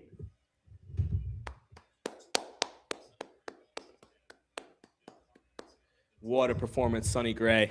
Hats off to Sonny Holy Gray. crap. I mean, we'll go the rest of the season not seeing anything close to that. I'm stay in the game, Sonny Gray. That's 2 a more complete outs. game. 2 more outs. Oh, that was awesome. Yeah, I want to give him. I actually want to hear this. I'm going to put the sound on. You can't hear it. Of course, the Chick-fil-A commercial comes on instantly. Yeah. I guess I'm not going to get my tweet out because everyone else is going to do it. It's fine. Thank you, Bradley. You guys picked a great night for this. I'll show up as many as we can. We'll stay on for the end of this game and stay. Yeah, we're already here. Yeah, might as well. Breslow did a really good job with the acquisitions this offseason. Yeah, in a vacuum, he did. Wilson Contreras was a great acquisition. Sonny Gray was a great acquisition. The pitching acquisitions were fine. I'm not putting Caleb Durbin in a win yet. No, I'm sorry. As much as he's been great the last 30 games or so, he's not a win.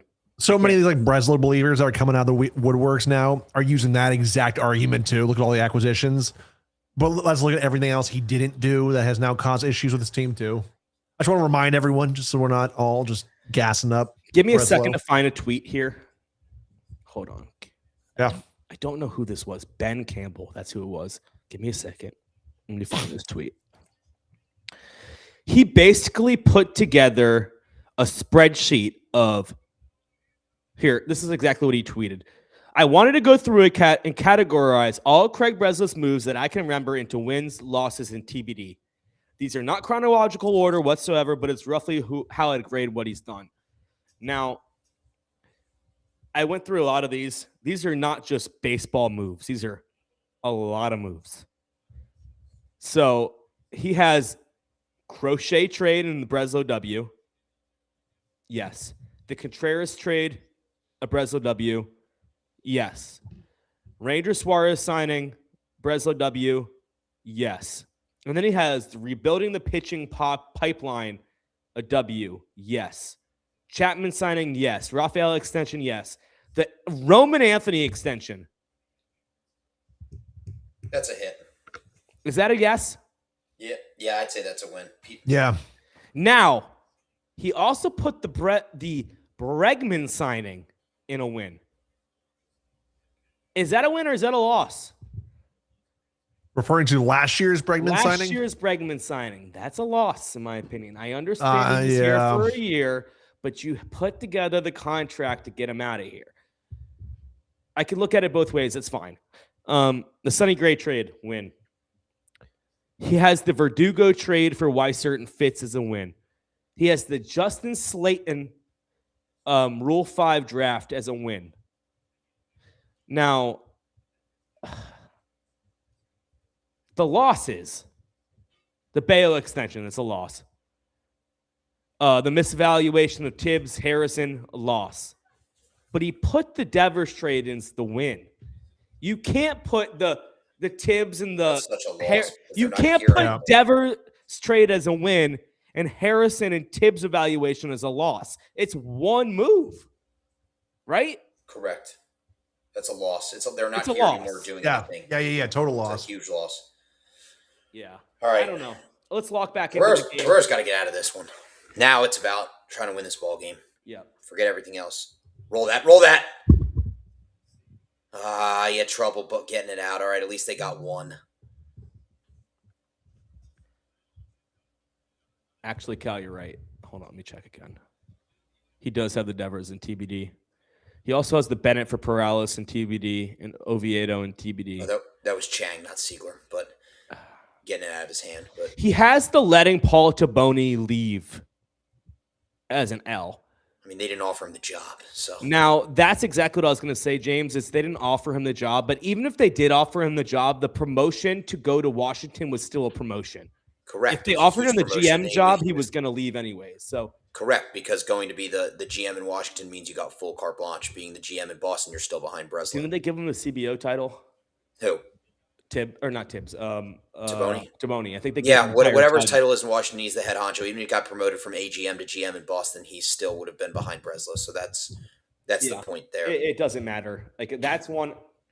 I understand what you say, Cal, about there are wins, but there are so many behind the scene losses that you're not looking at. It's like the communication with players, the Devers trade, that's the whole thing. Outfield logjam being one on the top of the list for me too. Mm-hmm. Cal, I get what you're saying about Tibbs with the contact rates, but it's about trading him for 6 starts of dust in May. Right. That's the misstep. There we go, Guerrero. All right, Guerrero, I think, is an interesting trade candidate. Obviously, very late bloomer, 35 years old. But he the under the hood numbers are very good. I think he would be intriguing for a team that needs some bullpen help. Obviously, wouldn't go there to close, but would be a solid middle relief guy who throws hard, has decent command, decent strikeout numbers, and he could help a team that's looking to make a run. I think you trade him. Yeah, absolutely. Him. No, if someone goes knocking, absolutely. Cal, I understand what you're saying here. I think he's fine when he's evaluating pitching. I do. I think he's done, and that's what he was originally hired to do, the director of pitching, and he's done great at that. Okay, role. I'm gonna give him a little bit of credit here, which I don't like doing.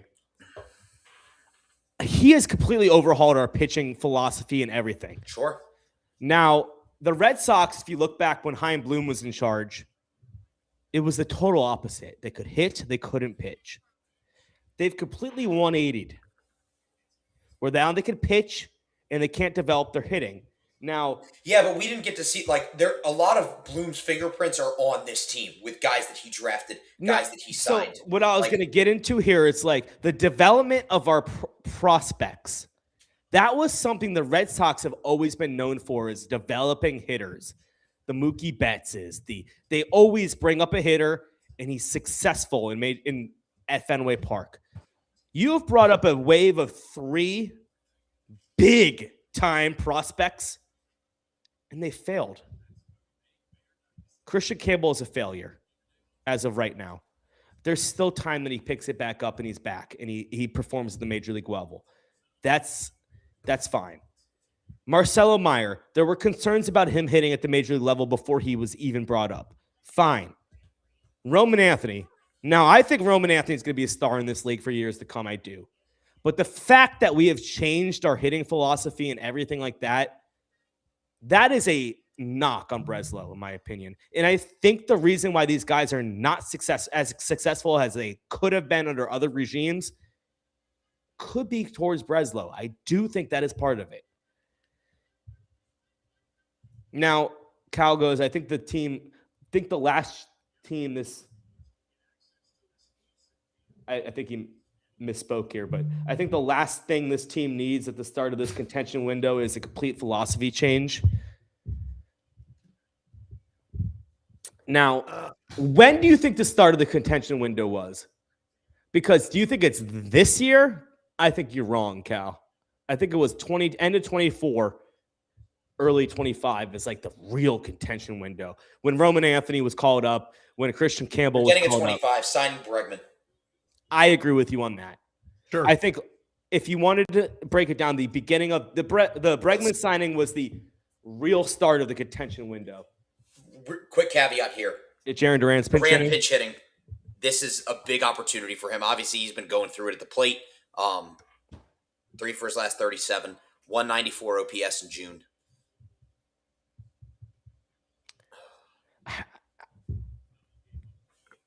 I don't know, man. I understand what you say, Cal. It's like another philosophy change. If you bring in another guy in here, you're going to completely change the organization again. But it's like, is Breslow the guy that's going to win you a World Series? I'm going to say no.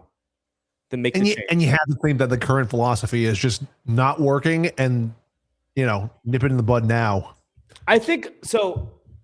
I'm going to be honest with you. I was not a Chaim Bloom guy. And I really liked the fact that Craig Breslow was a former player. I really did.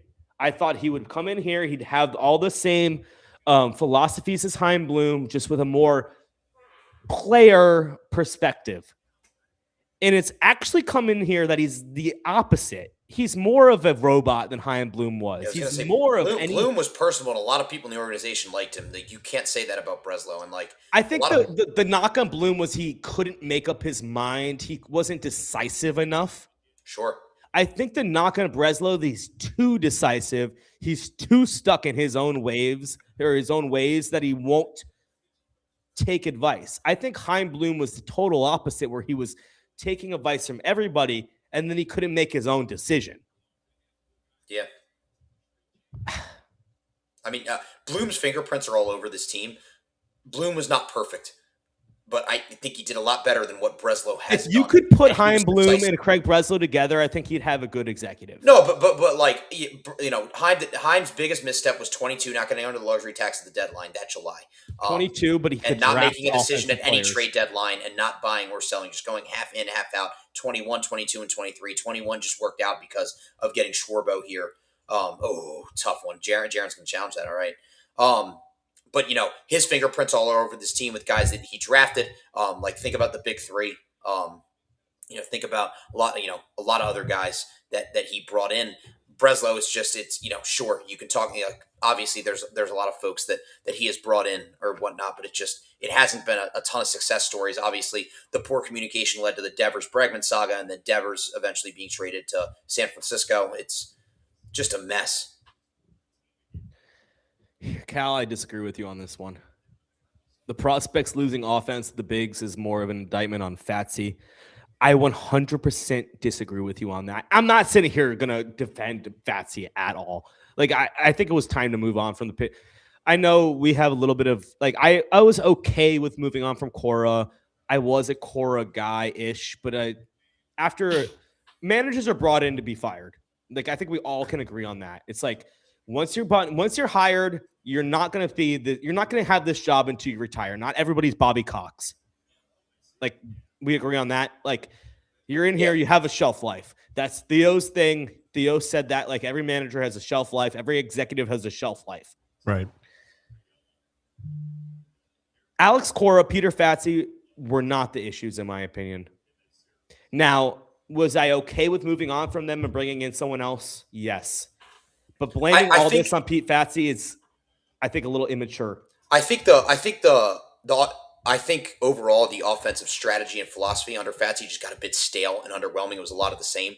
Cal says he feel like the offensive philosophy was completely different from driveline down in the minors. It probably so that's what I was going to bring up next. I think the philosophies are different from your single A, your double A, and your triple A guys. Where You come up to the majors, and it's totally different. Cal, I think you have to look at it as a glass half empty, glass half full. Glass half full, what they did in the minors with Campbell, with Anthony, got them to those high prospect rankings, got them up to the majors. The glass half empty is, why can't it last the major league level? They're doing, somewhere along the way, they're doing things right, but there's also some missteps happening. And it's like they have to figure out where the missteps are happening and how they can correct those ASAP. Now, I think it's completely fair to ask the question, like, why are our minor league philosophies different than our major league philosophies? Like, Cal, sure. I understand where if you worded it that way, like, yes, I understand what you mean. But it's like, was Peter Fatsi the reason why this team sucked? No. Absolutely I think they were not. Overall more similar than people think. It was just, one of those things where it's not translating at the major league level. You probably have more voices in your ear up there, whatever it may be. And obviously they had a way of doing it. Obviously, when Campbell was trying to get advice, I think it was Campbell trying to get advice from Jim Rice in spring training of 25. And they said, don't listen to him, kind of shoot him. Like that's one of those things where it's like, clearly the organization had a way of doing it and they didn't want any other outside voices getting involved with that. Cal, let me ask you, what would you have done? I know you're more of an analytical guy than I am. And I'm not anti-analytics at all, but it's like, you fire Fatsi, it's fine, whatever. Why didn't you have a solution? Like, if you are so into Driveline, and I know they've kind of moved off of it in the last month or so, like they're starting to move maybe off of it a tiny bit. But if you're so into it and you so believe that it works, and Breslow was so into getting Fatsi off this team and not influence anyone else on this team, why didn't he have his own guy to bring in instantly to bring in his own hitting philosophy? It's like, to me, it was more of just that this team sucks. I didn't expect him to suck. I have to do something. Like, I don't think he came into the season like, I don't like Fatsi, and like that's what I think the narrative it was around. It was like, we never liked Fatsi. Cora didn't like him, or Cora didn't want Breslow to fire him. Like, he was pushing back, and we're not firing Fatsi. Like, you have to fire me as well. I think it was more of a reactionary move than a philosophy change. Do you guys agree with that one, or what, Fatsi? That it was more of a reactionary. They wanted to get all of Cora's people out, right. And the Cora disciples out. So I think the story around it was Breslow and Fatsi and Cora have never been eye to eye, right? I mean, I think they wanted to get everyone that was associated with Cora out, and they got the entire offensive staff out. Why extend them a year and a half ago? Cora? Yeah. They didn't have a choice. They were going to have to extend him or lose one of the best managers in baseball. They fired him. And they clearly Breslow just didn't, like, he had completely different philosophies than Cora that maybe at that point he thought were reconcilable, and now he realized that they weren't. It was either going to be his head or Cora's. He chose Cora, and eventually it is going to be his head, so it's not going to work out at all. All right, Chapman, let's go get the save. Let's go. Come on, Chapman, let's go. Sweep this game. Or sweep the series, I mean.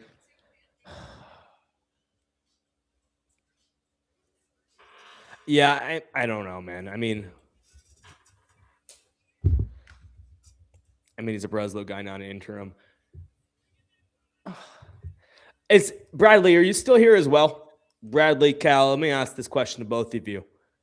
Is Chad Tracy the manager next season? No, I don't think so. No.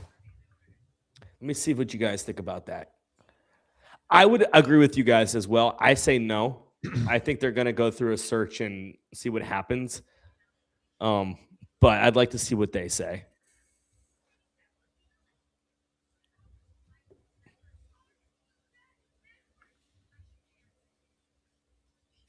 Great question, Bradley says. See, I'm in the same boat. It's like, who are they going to bring in? Who wants the job? Now, they're not going to get whoever the new CBO wants to bring in.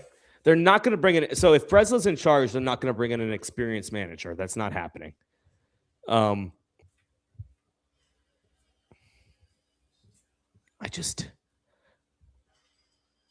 not. I don't know. It's like, if you want an experienced manager, it's David Ross, and that's not a guy who I think is going to fit well with Breslow, even though they were World Series teammates. Like, it's just, I think the philosophies are so different. There's no one in the back of my mind that it's like, yeah, this is it. Albert Pujols, no, that's not happening. Like, if Chad Tracy is still in the position he's in with the Sox next year, it's because there is no one else that wants the job, like that would fit in the role, right? It's not because of Chad Tracy being a great option. It's just a lack of of options. Yeah. So Cal goes leading, probably not keeping him, but I wouldn't mind if they kept him. I think they should go through a search and get. So Bradley goes, I think they should go through a search and get someone, but I think that this front office and ownership likes owning the manager. I don't think they will bring in a manager that has strong opinions. Now, I think it's bullshit that Chaim Bloom never got to pick his own manager. Craig Bledsoe never got to pick his own manager. Now, if you want to give them a fair chance. Well, how does that help with roster construction, Brad? It doesn't. Right. It's such a hard question because we don't even know who's going to be making these decisions by this time next year. Like, we have no idea if Breslo's going to have his job in October. I think if there was no pending or looming lockout, I would say Breslo's gone no matter what. Like, I would say he's fired in August. He's still going to get, I think, still October, think he's fired. Whatever happens. I just think it's such a hard thing to bring in another executive when you don't even know if there's going to be a season next year. Now, are you going to go look for an executive in September, October, whatever happens, fire Breslow, bring in an executive, and then make him go and do nothing for a month or 2 or 3 or 4? What's that, 5 consecutive hits given up by Chapman now? That's a good point. No. What? Did he? No, he got a save. Yeah. He came in on Thursday. Yeah. Oh, duh. Yeah. I forgot about that too for a second. Yeah, I knew that. But yeah, he pitched this game, series. Yes, on Thursday. Yeah. All right, come on, roll it here. Yeah, watch Volpe just double play right here, man. Strike. Chapman overmatched Volpe in that at bat in Yankee Stadium a few weeks back. 3 fastballs right down the middle again. Yeah, see what happens. Strike. Tap. We're out of them, aren't we? Because Duran, you lost that challenge. Was that the last one? Yeah. Duran lost his. I didn't know if they had one left or not. No, because Wong lost his earlier. I think I'm back to being ahead. I think I'm back to being ahead of you guys.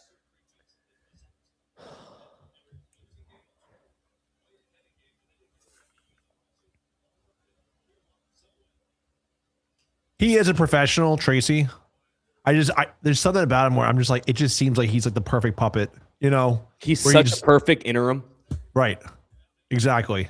There's nothing about him like gets you like kind of like fired up or, you know, like, ooh, I want to go watch that, right? If you want to convince me this team's going to be good next year and win 90 plus games and make the playoffs, you can't tell me that like Chad Tracy's going to be your manager next year.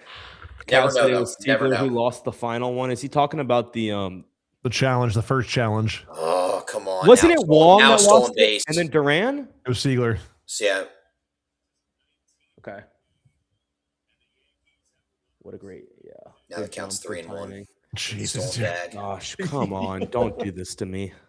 I know we've had such a great night up to this point. Would this not just be like, I'm not even going to say it.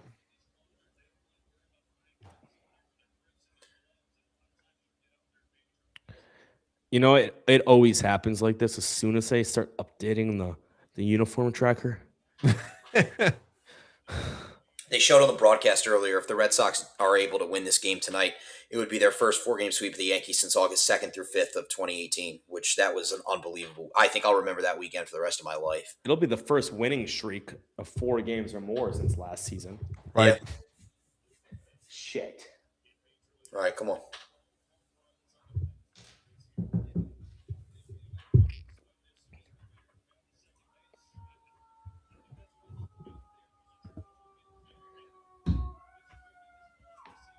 Have you seen the stat they just showed on the broadcast? This season at Fenway Park, Ben Rice is 1 for 22. Yeah, now he's probably going to be 2 for 23 with a bomb. Bradley 2-1. I don't want 2-0. 2-0. Triple play right here.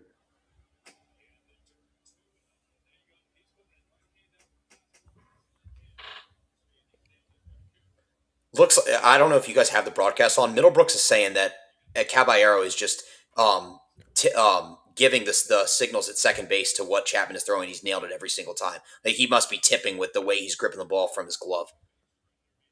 I mean, all you can get. Oh, Connor Wong's running out to the mound. Yeah. I think they're because Middlebrook's saying he's putting his right hand out for a fastball, Caballero left hand out for a breaking ball, and he's nailed it every single time. So Yeah, they've got to change something up, whether he's got to hold his glove higher or lower, or see they're about to show a replay. Yeah, it's definitely what they're talking about on the mound at the moment. I guess you're ahead of me. They're off the mound now, but yeah, you'll see the replay of Caballero in a minute. That's so obvious. Yeah. Like he's not even trying to be. It should have been like a helmet tap with one hand or the other, like make it. Or like a nut grab or something like usually you go like pull the pant leg or a helmet grab or a helmet tap, something like that. He did it again. He did it again with the right hand. That was a replay. Yeah. Can't throw a strike. Come on. Yep. That's one. Right down the middle. Great. Do it again.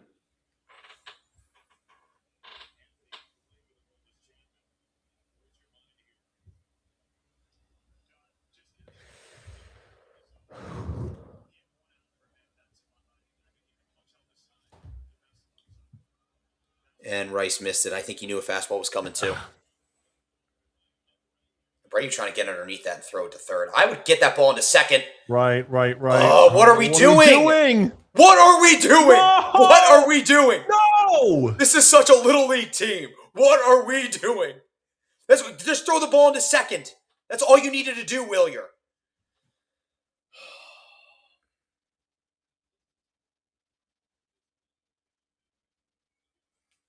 And I said it live too, people. That is not hindsight. Get the ball into second.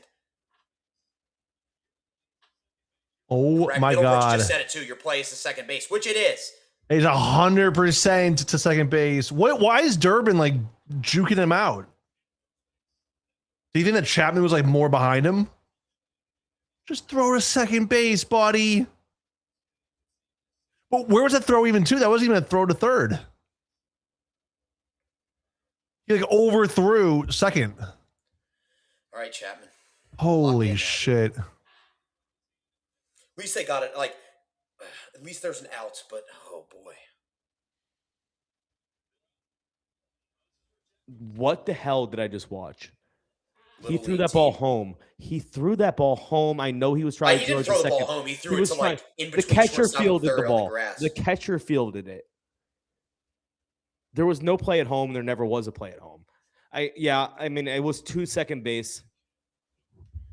Oh my gosh, we need to strike out.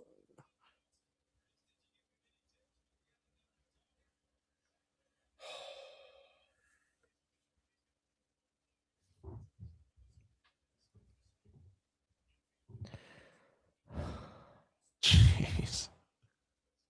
What the hell did I just watch?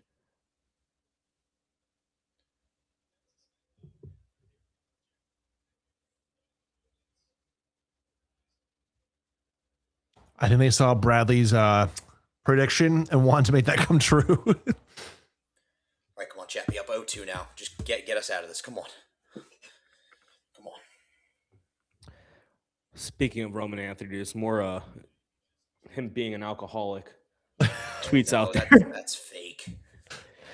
I love all the guys that are like, hey, Roman, you had to Venmo me back for the rounds that I bought. We talked about that one. So I just saw a Rad Bradford tweet of him. Oh, no. What are we doing? What are we doing?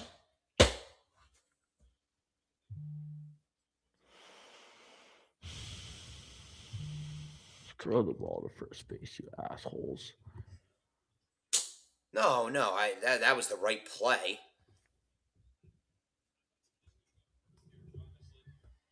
I don't think he would have been out no matter what if it was a great throw.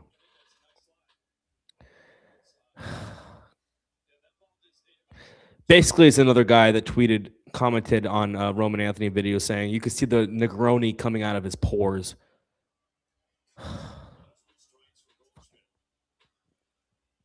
Negronis are nasty. Maddie, you're still here. Welcome to your tie game. Maddie, how's your World Series going? Our World Series. How is this a tie game? Because Willier's an idiot. And what? Just It's so much little league stuff that they've been doing It all would have year. been 2 outs, runner on third base. If you could just throw the ball. Actually, would have been a double play. He would have been he never would have advanced. He would have been at first base. It would have been a double play.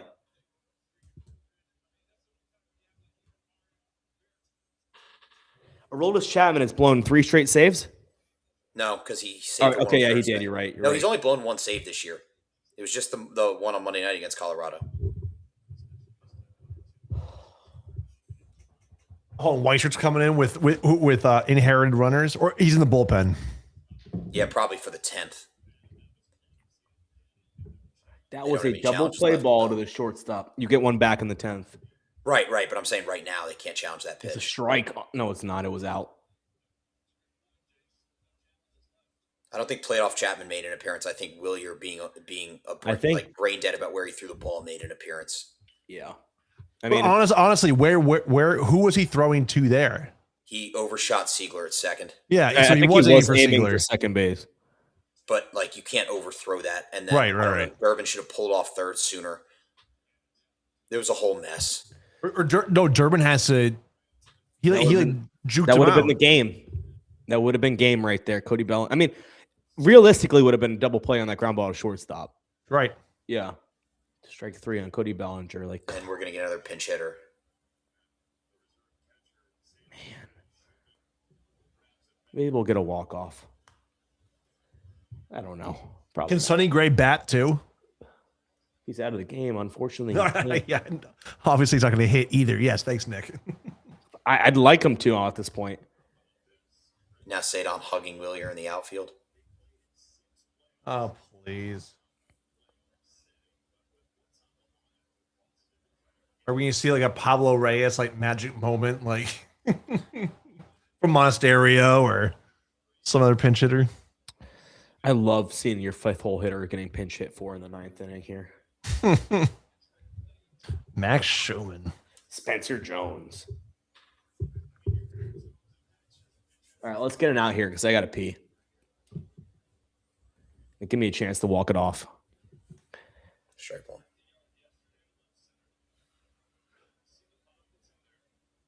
I can't believe this. The Yankees are about to have more hits than the Red Sox.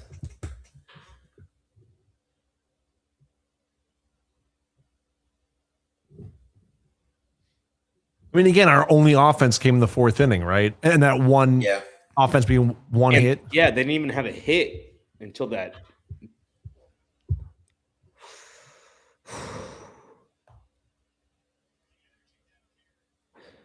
They suck in these white jerseys, man.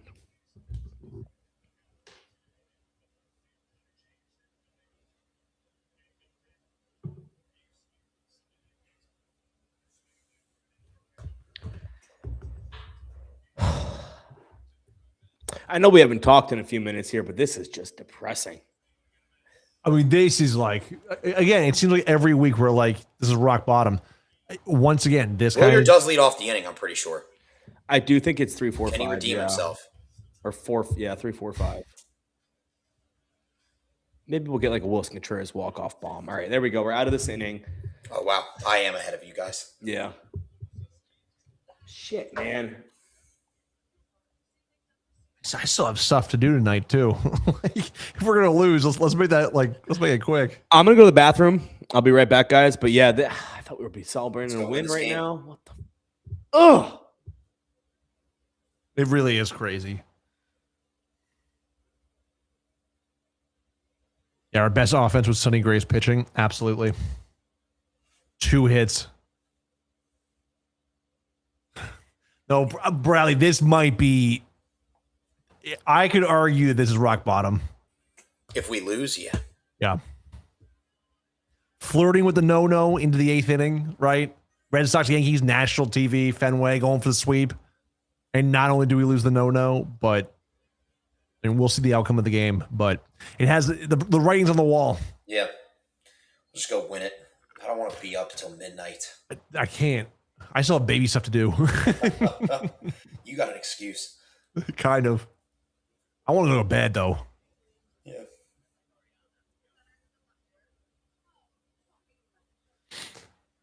find a way to win this game. Have to right now. Also, I still can't believe Willier. That was one of the worst things I've ever seen. He should lose. He should. I actually don't know if he was trying to throw it to second. I really don't. That's my point. That was not a throw to third. I don't think it was a throw to second. No, Chapman just tied the record for most strikeouts by a reliever in MLB history. Nice. With Hoyt Wilhelm. But Bradley, I made this point on Thursday too. Not on the pod, but I think I've been on Twitter actually. It took the Red Sox playing like one of their best games to barely beat the Yankees that are missing their, arguably their 3 of their top 4 hitters, right? We're struggling against a really shitty Yankee lineup tonight.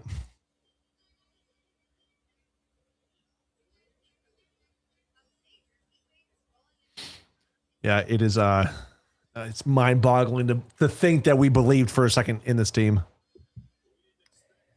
Yeah. This isn't rock bottom because we're playing for a sweep. No, it's not rock bottom, but it's still really annoying.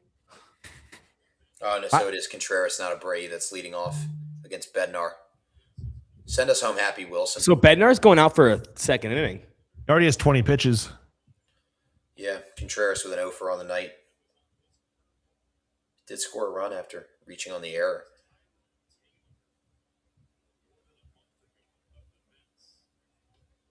Strike.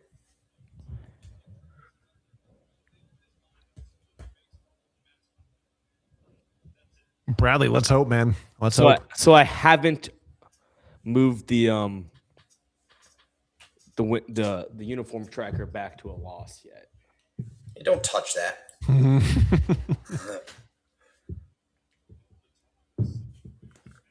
Come on, Romy Gonzalez, walk-off homer. That'd be sick. I'll take it from anyone.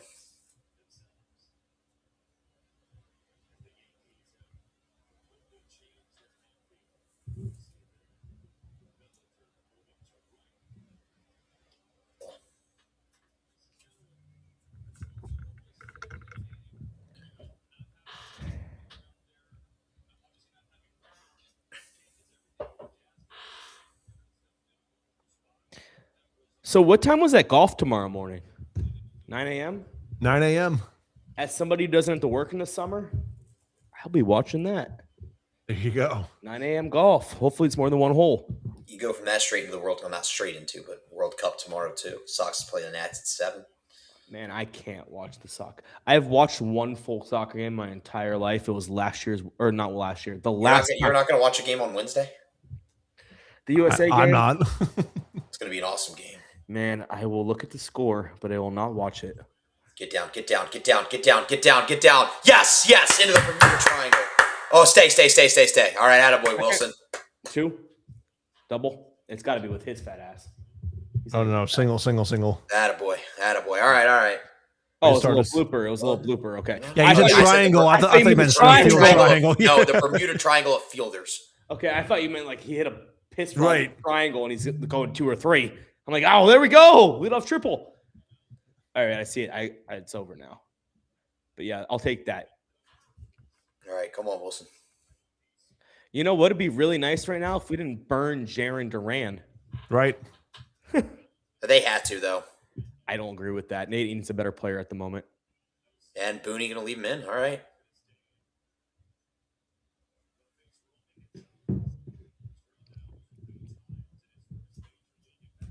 What are his options right now if he wanted to take Bednar out? Duvall?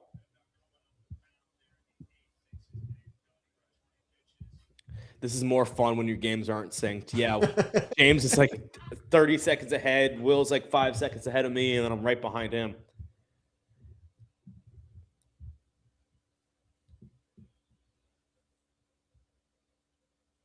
Oh, does Wilson think he's coming off the base? I don't know if you guys saw that. I'm a little bit behind, but he looked like he was walking back towards the dugout.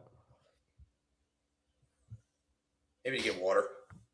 Yeah, I think this is time if you had Jaron Duran, you might have pinch hit run for him. Maybe. I don't know.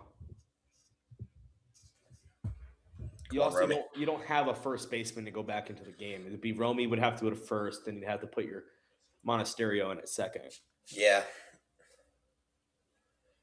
Come on, Rummy. Gapper. Give me a gapper. End this ball game. Send us home happy, Romy. Give me a sweep. No, Romy. No. Double play. Yeah. Will, where's your broom? Get that thing. Your rake. Yeah, the golf rake. That was right down the middle, too. Looks like Slayton. Holy shit.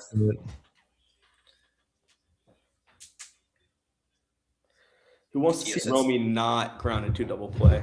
Katia said Slayton's warming up. Cal said he hit that hard, too. He did hit it hard, but he's got to lift that ball. You got to lift that ball with a runner. Durbin, be the hero. If Durbin hits a walk-off homer, I'll never say anything bad about him again. I will buy a Caleb Durbin jersey tonight. Fake one. Yeah, fake one. Temu. Come on. DH gate. Yeah, I was going DH gate. Come on. Oh, he tried to on that first swing. All right, 1-1 now. I am a full pitch ahead of you guys. I just watched the second pitch right there. Okay, so just a nick. I'm still looking at Slayton. Oh, yeah, we're well past that. There we go. This pitch, too. New York wants to use their last challenge. Can we hang something up in the zone, let Durbin unload? Give me something here. And a ball. So they lost the challenge. I mean, it makes sense. You can't take the extra challenge with you. So yeah, you might as well take it now. I mean, that was low, no matter what.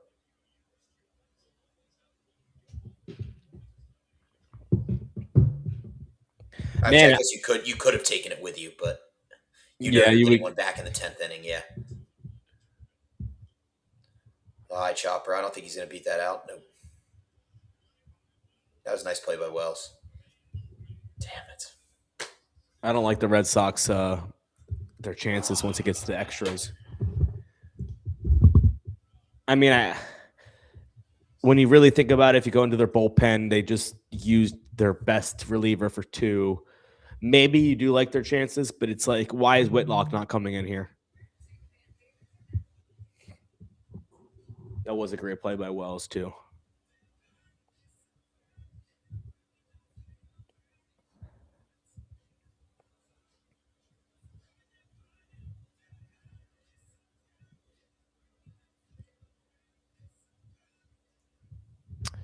I don't know if you guys saw this, but Bradford just tweeted, I guess it was 3 hours ago, it wasn't just, but tomorrow morning on Baseball Isn't Boring, and he just tweeted a picture of Roman. So that might be something worth listening to. For sure. Yeah.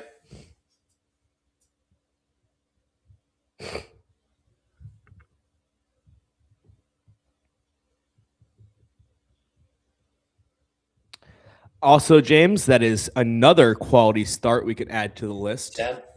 Is that 10 in a row or 11? I think it's 11. I think it's 11. I think you've been saying it 10. I think it's 11. But I think it is 11. I put it out last night that James. So I might be wrong. I don't know who's wrong or right on that one. But it really doesn't matter. I mean, that's a good chunk in a row.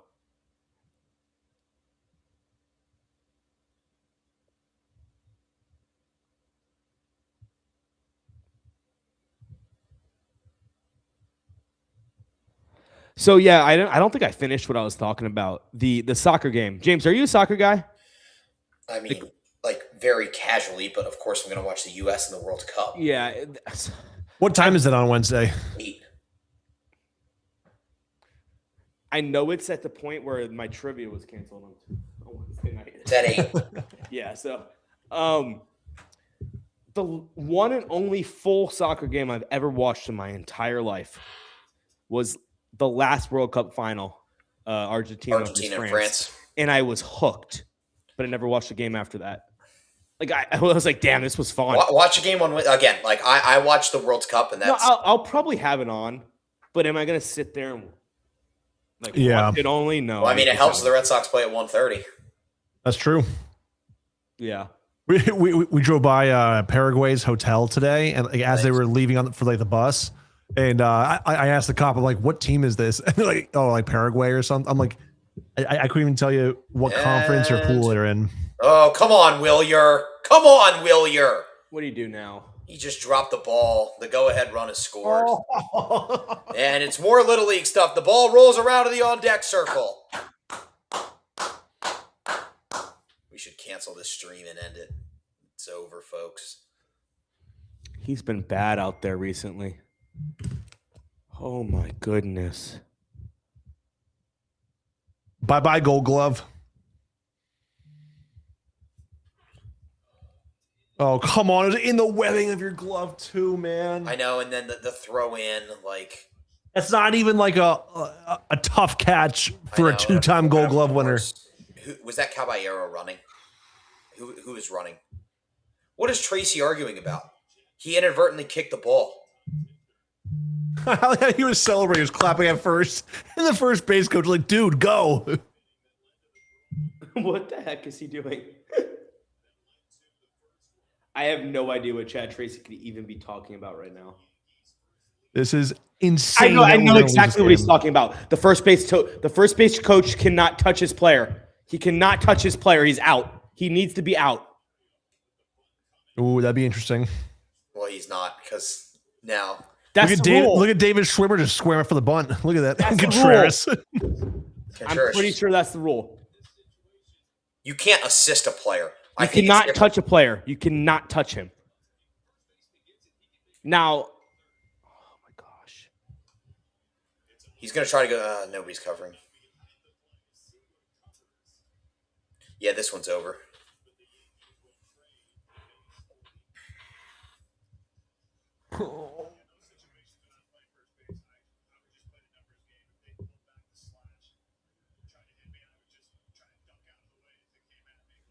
At least the show is fun. Like this show that we're doing, right? Like, yeah, great chat, right? If I sat down on my living room couch to watch this game, I would feel like such a waste of time. Oh, of course. Of course. Is that what they're trying to argue? Was that what he's kidding me? I know you cannot touch your player. It's a bunch of small ball. That is... What is Tracy trying to review? He was safe at the plate, and it wasn't close. He never caught the ball. He's so safe. How do they're reviewing it, dude? I mean, you might as well. For what? It's not even a force. Like, he might have been out if it was a force. Are they saying his foot went over and then his hand hit Wong's leg? He was into it. He loves that. He's safe. His foot hit the plate, so the toe hit the plate. The toe hit the tip of the plate. Yes. Does Chad Tracy not know you have to tag him? Like, I mean, the replay room told him to review that, so that's more on whoever's calling those shots he's there. He's safe by a mile. What are you talking about? Yeah, Chad Tracy? I don't know what camera angle has him being not safe. He never tagged him. He tagged him. He just tagged him after he was running back to the dugout. Look, foot. He's standing. Look at Chad Tracy. He's like, oh man, Bradley, you're on your couch 100%, but you're chilling with us watching the show. That's what I'm talking about. This element Bradley of goes, like, bro, I'm on my couch, and that's great. But I'm just saying, if I sat down by myself to watch this game by myself, like without anyone else, right? I'm saying like interacting with everyone here and talking whatever. If Caballero goes bridge, we're turning this off.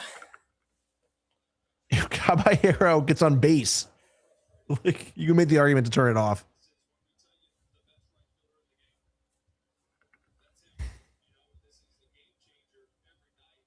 No.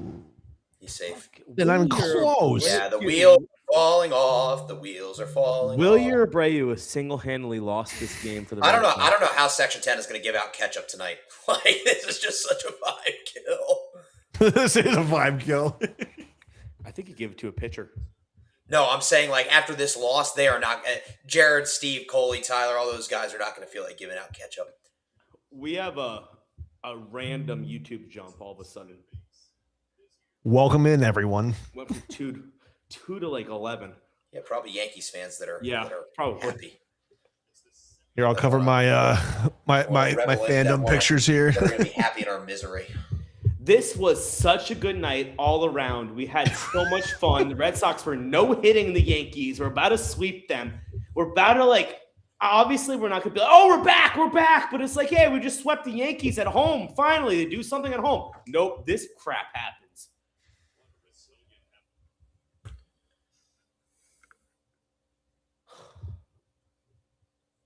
Man. I don't know, man. Bradley, I wish I could be as optimistic as you are. Siegler goes yard, Wong goes yard. Siegler goes yard. Siegler can't go yard again. He could, theoretically. I mean, he could. Yeah, you're right. But I don't think that's going to happen.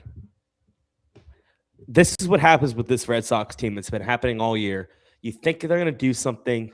They blow it in the last inning or two, and they come back out, and they put up the 3 most pathetic at-bats you've ever seen. That's what happens. Oh, at least they got an out. Number 2.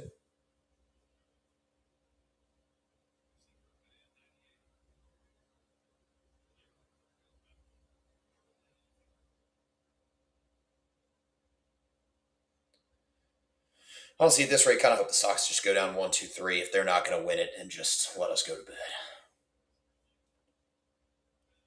This is the worst part about Sunday Night Baseball, man. It's like you're hyped. They're on Sunday Night Baseball, but this kind of crap happens. It's such a letdown because those first 3 games were so much fun. They were so much fun. Yeah. And this is all you're going to be thinking about when you look back at this series. Yeah. Actually, Anthony Volpe would have the 3rd highest OPS in the Red Sox. That's disgusting. Jake Roy from Over the Monster, he also tweeted the video of the first base coach. I know who that is. Yeah. Touching him? Yeah, and he said that that first base coach pushes the runner to advance the second, feels illegal. It's 100% illegal. Now, yeah, it is because you can't. You cannot. I remember going back to my high school days, the third base coach accidentally, when a kid hit a home run back in high school, and the third base coach. Now this is allowed in the major leagues. Your third base coach gives your guy a high of 5 and they're running past third base. In high school baseball, that's illegal. That has to depend on the conference because that is certainly not everywhere. I remember that being a thing back in the day. Don't touch your guy when he hits a home run. Don't touch your guy when he hits a home run because the umpire could be an ass. Do the Red Sox get a hit in the 9th? They got to pinch hit Yoshida, I think, to try to get on base. For Chang? Yeah, probably. I mean, that's you have to. If they don't, then that's a bad. Because they have Chang, Narvaez, and who's the third guy left on the bench? It's Duran has been used. So it's Chang. It's Yoshida, Narvaez. Why am I blanking? It's Monasterio. Duh. Yeah. Okay. I don't know who's going to be pitching for the Yankees in this inning because Bednar's already gone through 2.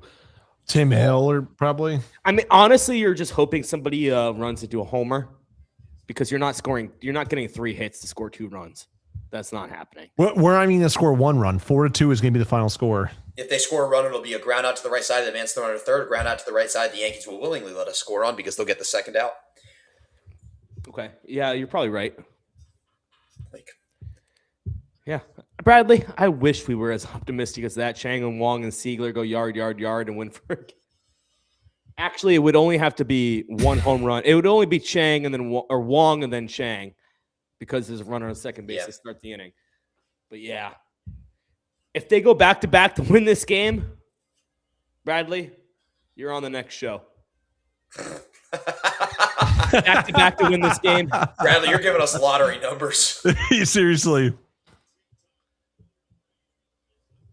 Back-to-back bombs, win the game. Yeah. Why not?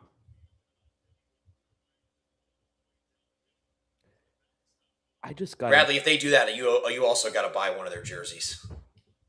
Look, and they're showing the Williger throw. Exactly. Where the hell? And look at Durbin, dude. What are you doing? Also, okay, interesting point too. I just thought of. Durbin looked like he thought Chapman was right behind him. Yeah, Chapman was more up the line. The other direction, yeah. With Chapman's hamstring, do you think that didn't allow him to get behind Durbin as fast as he wanted to? Oh, it's going to be Cruz pitching. I'm going to be honest with you. Chapman should have gone to third. Huh? Right? No, he had to go get the ball. He had to go get the ball. Nobody else was going to go get the ball. Yeah, but if we're like being like mental baseball guys here, like the play was the second base, he should have been backing up the throw to second. Like, he was backing up the throw to third. Well, why was Durbin at home when the catcher was also at home? He had to go chase the ball. This was such a bad throw. Yoshida on deck. For Chang. For Wong. Makes sense. Get a lefty in there. Get Siegler on here. Okay. Bradley's hyped. Come on, Bradley. Homer. 3 homers in a row starting right now. Would have helped he didn't have a pitch clock violation. Oh, my God. He's in the box. Lord. Yeah, but he wasn't ready. Yeah, the 8-second mark. That was the correct call by the home plate. Absolutely. Yeah, you're right, James. It was right. He looked up. Unfortunately. And then you let that pitch go right down the middle. And it got through. So it's a 1-run game.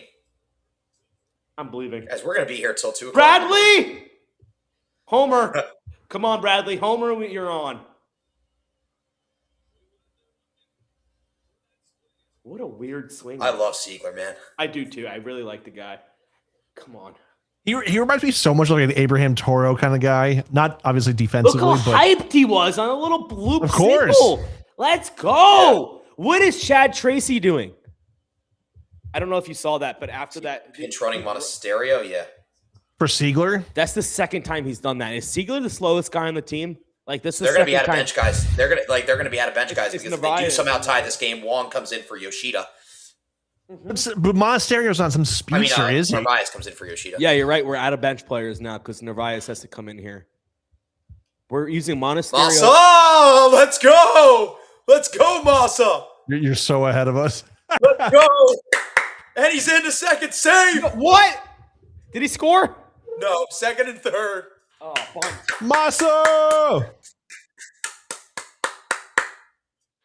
Let's go! I'm so behind. The same. I just saw that. Monasterio lost his helmet where? Like, he had no helmet on the entire time. Did he even go to base with the helmet? Yeah, he did. Baseball Savant has Siegler's running at a 5. So he's the slowest player in the league. Fifth percent. What? There's no way that could be true. Who, Siegler? Yeah. That's probably because he's like hardly like. Right, like there's like no stats, but yeah. 5. He doesn't look like a guy that'd be that slow. That Monasterio needs 5. Dude, I have a higher than 5 speed. Like, are we bunting here? No. Not with second and third. I wouldn't put this. Chang. Come on, Chang. Come on, Chang. Go deep. James, stop, James. That what? We haven't seen it. Yeah. Oh my God. Do you want me to back mine up so I'm syncing? No. Bradley likes it, and if Bradley likes it, that means we got to keep going. Fly. Bye, game. We got one more of these fly balls and we win a game. Crazy. Jaron Duran's up. Of course he's up. James, if you pause your feed for like 3 seconds, that catches you up to us. Hold on. I just tried to do it, but okay, right now I'm on the replay of Chang. He just high-fived Durbin and Siegler. Yep. I'm back to Duran. Yeah, I'm watching the replay now too. All right, so they just threw the first pitch to Duran. Have you guys seen that? No, so I'm just watching the high five right now. No, you're good. All right, tell me when they throw the first pitch to Duran. I just paused it. First pitch right now. Siegler. All right, fine. I just unpaused it. Whatever. I'm going to be ahead of you guys. Who cares? Bunt. No, not with a man on third. It's Jaron Duran. I don't think he's getting a hit right now. Bradley's so into this right now. Let's go. Is some agents involved too? Okay, you cover agent fees. What is it? To bring out a new glove? Yeah, what exactly do you need, Bradley? What is going on? Are they gonna bring in a guy? No, they're not. Oh, bring in an outfielder for into the infield. That's what I thought at it's first, probably but that's a fifth pitcher's infielder. glove. Rosario's moving.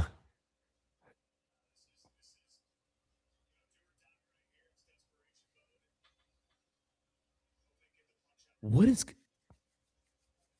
James? What? Don't spoil this. Please. They're still on their mound visit. Is that a Germany flag being flown? Yes.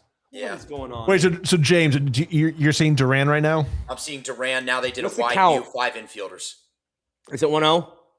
Yes, the count Okay, is 1-0. okay. All right, we're close. I will just contain my reactions for everything. All right, I'm 7 seconds behind you. I just timed it.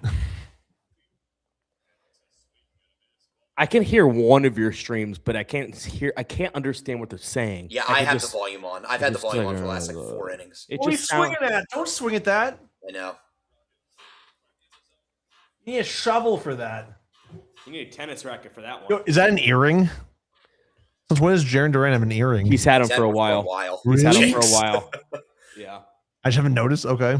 Put those tennis rackets on. Come on, let's go. Let's go. Let's go.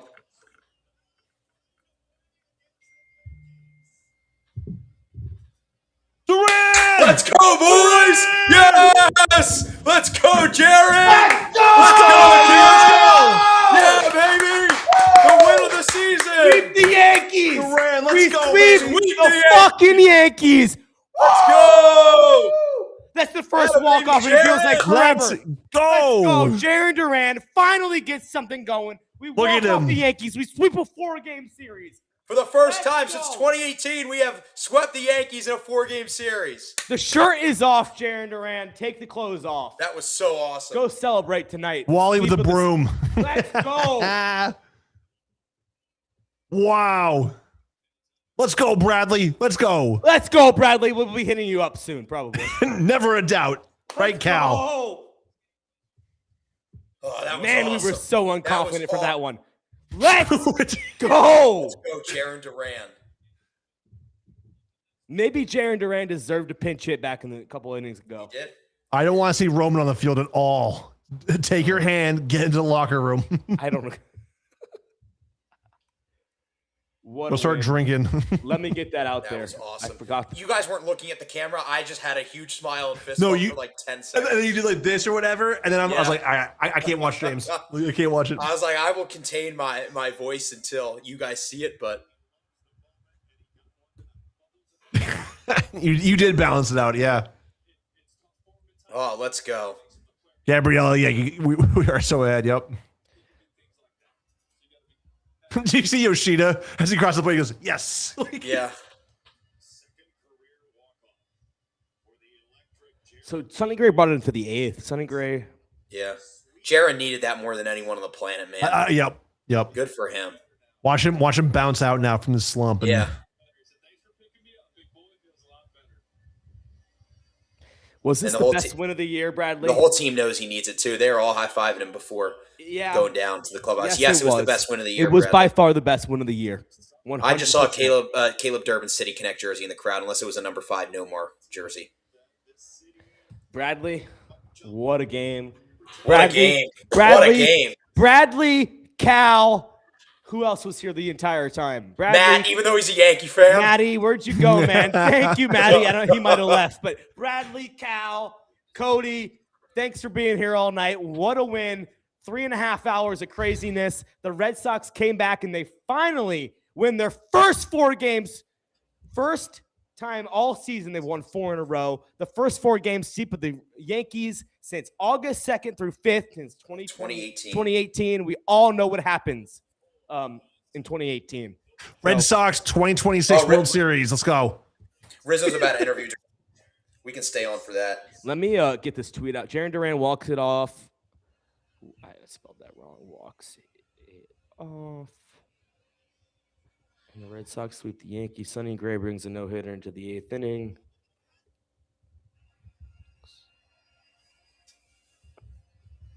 Oh, they got him good with the Gatorade bath. What a fucking win. I hear Tessie playing in the background. Oh, yeah. He definitely needed that more than anybody in the world. Yeah, he just got the weight of the world lifted off his shoulders.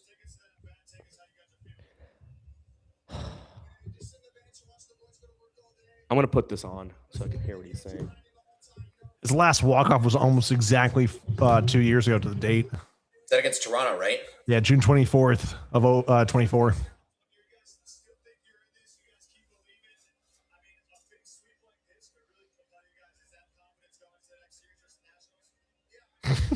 Rizzo. Rizzo knows his stuff, man. He's a great analyst. He does, but I like the way he phrased that. You guys think you're still in it. He knows. Yeah, and of course. Knows Durant knows too. He's not an idiot. Wally and Tessie with the Brooms. How about the starting pitching again? Sonny Gray making his 2000th career strikeout. No, Cody doesn't get recorded for a win. Unfortunately, no, he doesn't. Justin Slayton, of all people, gets the win tonight. Yeah, that's crazy. That's so crazy. And that's a great point, Cody. It's a bad stat, and we've noticed that before us. Like, we all notice how bad wins are. But yeah, it's this Justin Slayton win tonight. Sonny Gray was the best pitcher, the best start of the season for any Red Sox pitcher probably tonight, and he doesn't get the win. Bradley, thank you for watching, man. Cody, thank you for watching. Tonight was so much fun. The Red Sox sweep the Yankees. It doesn't matter how bad this team is. When you sweep the Yankees, even if you're 10 games under 500, this is a fun night. So Sunday Night Baseball, Red Sox, Yankees, I can never ask for anything more fun. I also want to say, guys. Durant ended this series on a walk-off in extra innings. In 2018, Benintendi ended that on a walk-off in extra innings too. Perfect. Wake up, Cutter is king. Yep. What a win, guys. I know we were all like, wow, like this team, as soon as they went down, lost to the Yankees in the ninth inning, they were like, yeah, this is over. It's over. But yeah, what a way to come back. Fenway Park is alive. The Red Sox finally, they face the Yankees and something good happens. Bradley, we want you back next time. I want you on the next one. Show MVP, yeah. Show MVP goes to Bradley tonight. Jaron Duran, thanks for walking it off. Guys, you got anything else? No. Sonny Gray, man. Let's go. Baby. Let's Sonny go. Gray, We're going awesome. Let's go. Man, I want to upload this one just like this. I'm not going to cut anything. That was awesome. Let's go, boys. Like that's perfect. Jaron Duran is the hero. Yeah. That's 4 straight. We'd all be going nuts if this was 7 straight in Colorado, but who knows? Yeah, the Red Sox are still 10 games under 500, but you can always be happy when you sweep the Yankees. Guys, if you have anything else you wanted to bring up from tonight, I don't know, but we can end it here. It's been 3.5 hours, if not a little bit more, but this was super fun. Guys, I will upload it just like this. I know we leave it as a live usually on YouTube, but I'm going to upload this one separate. See what happens.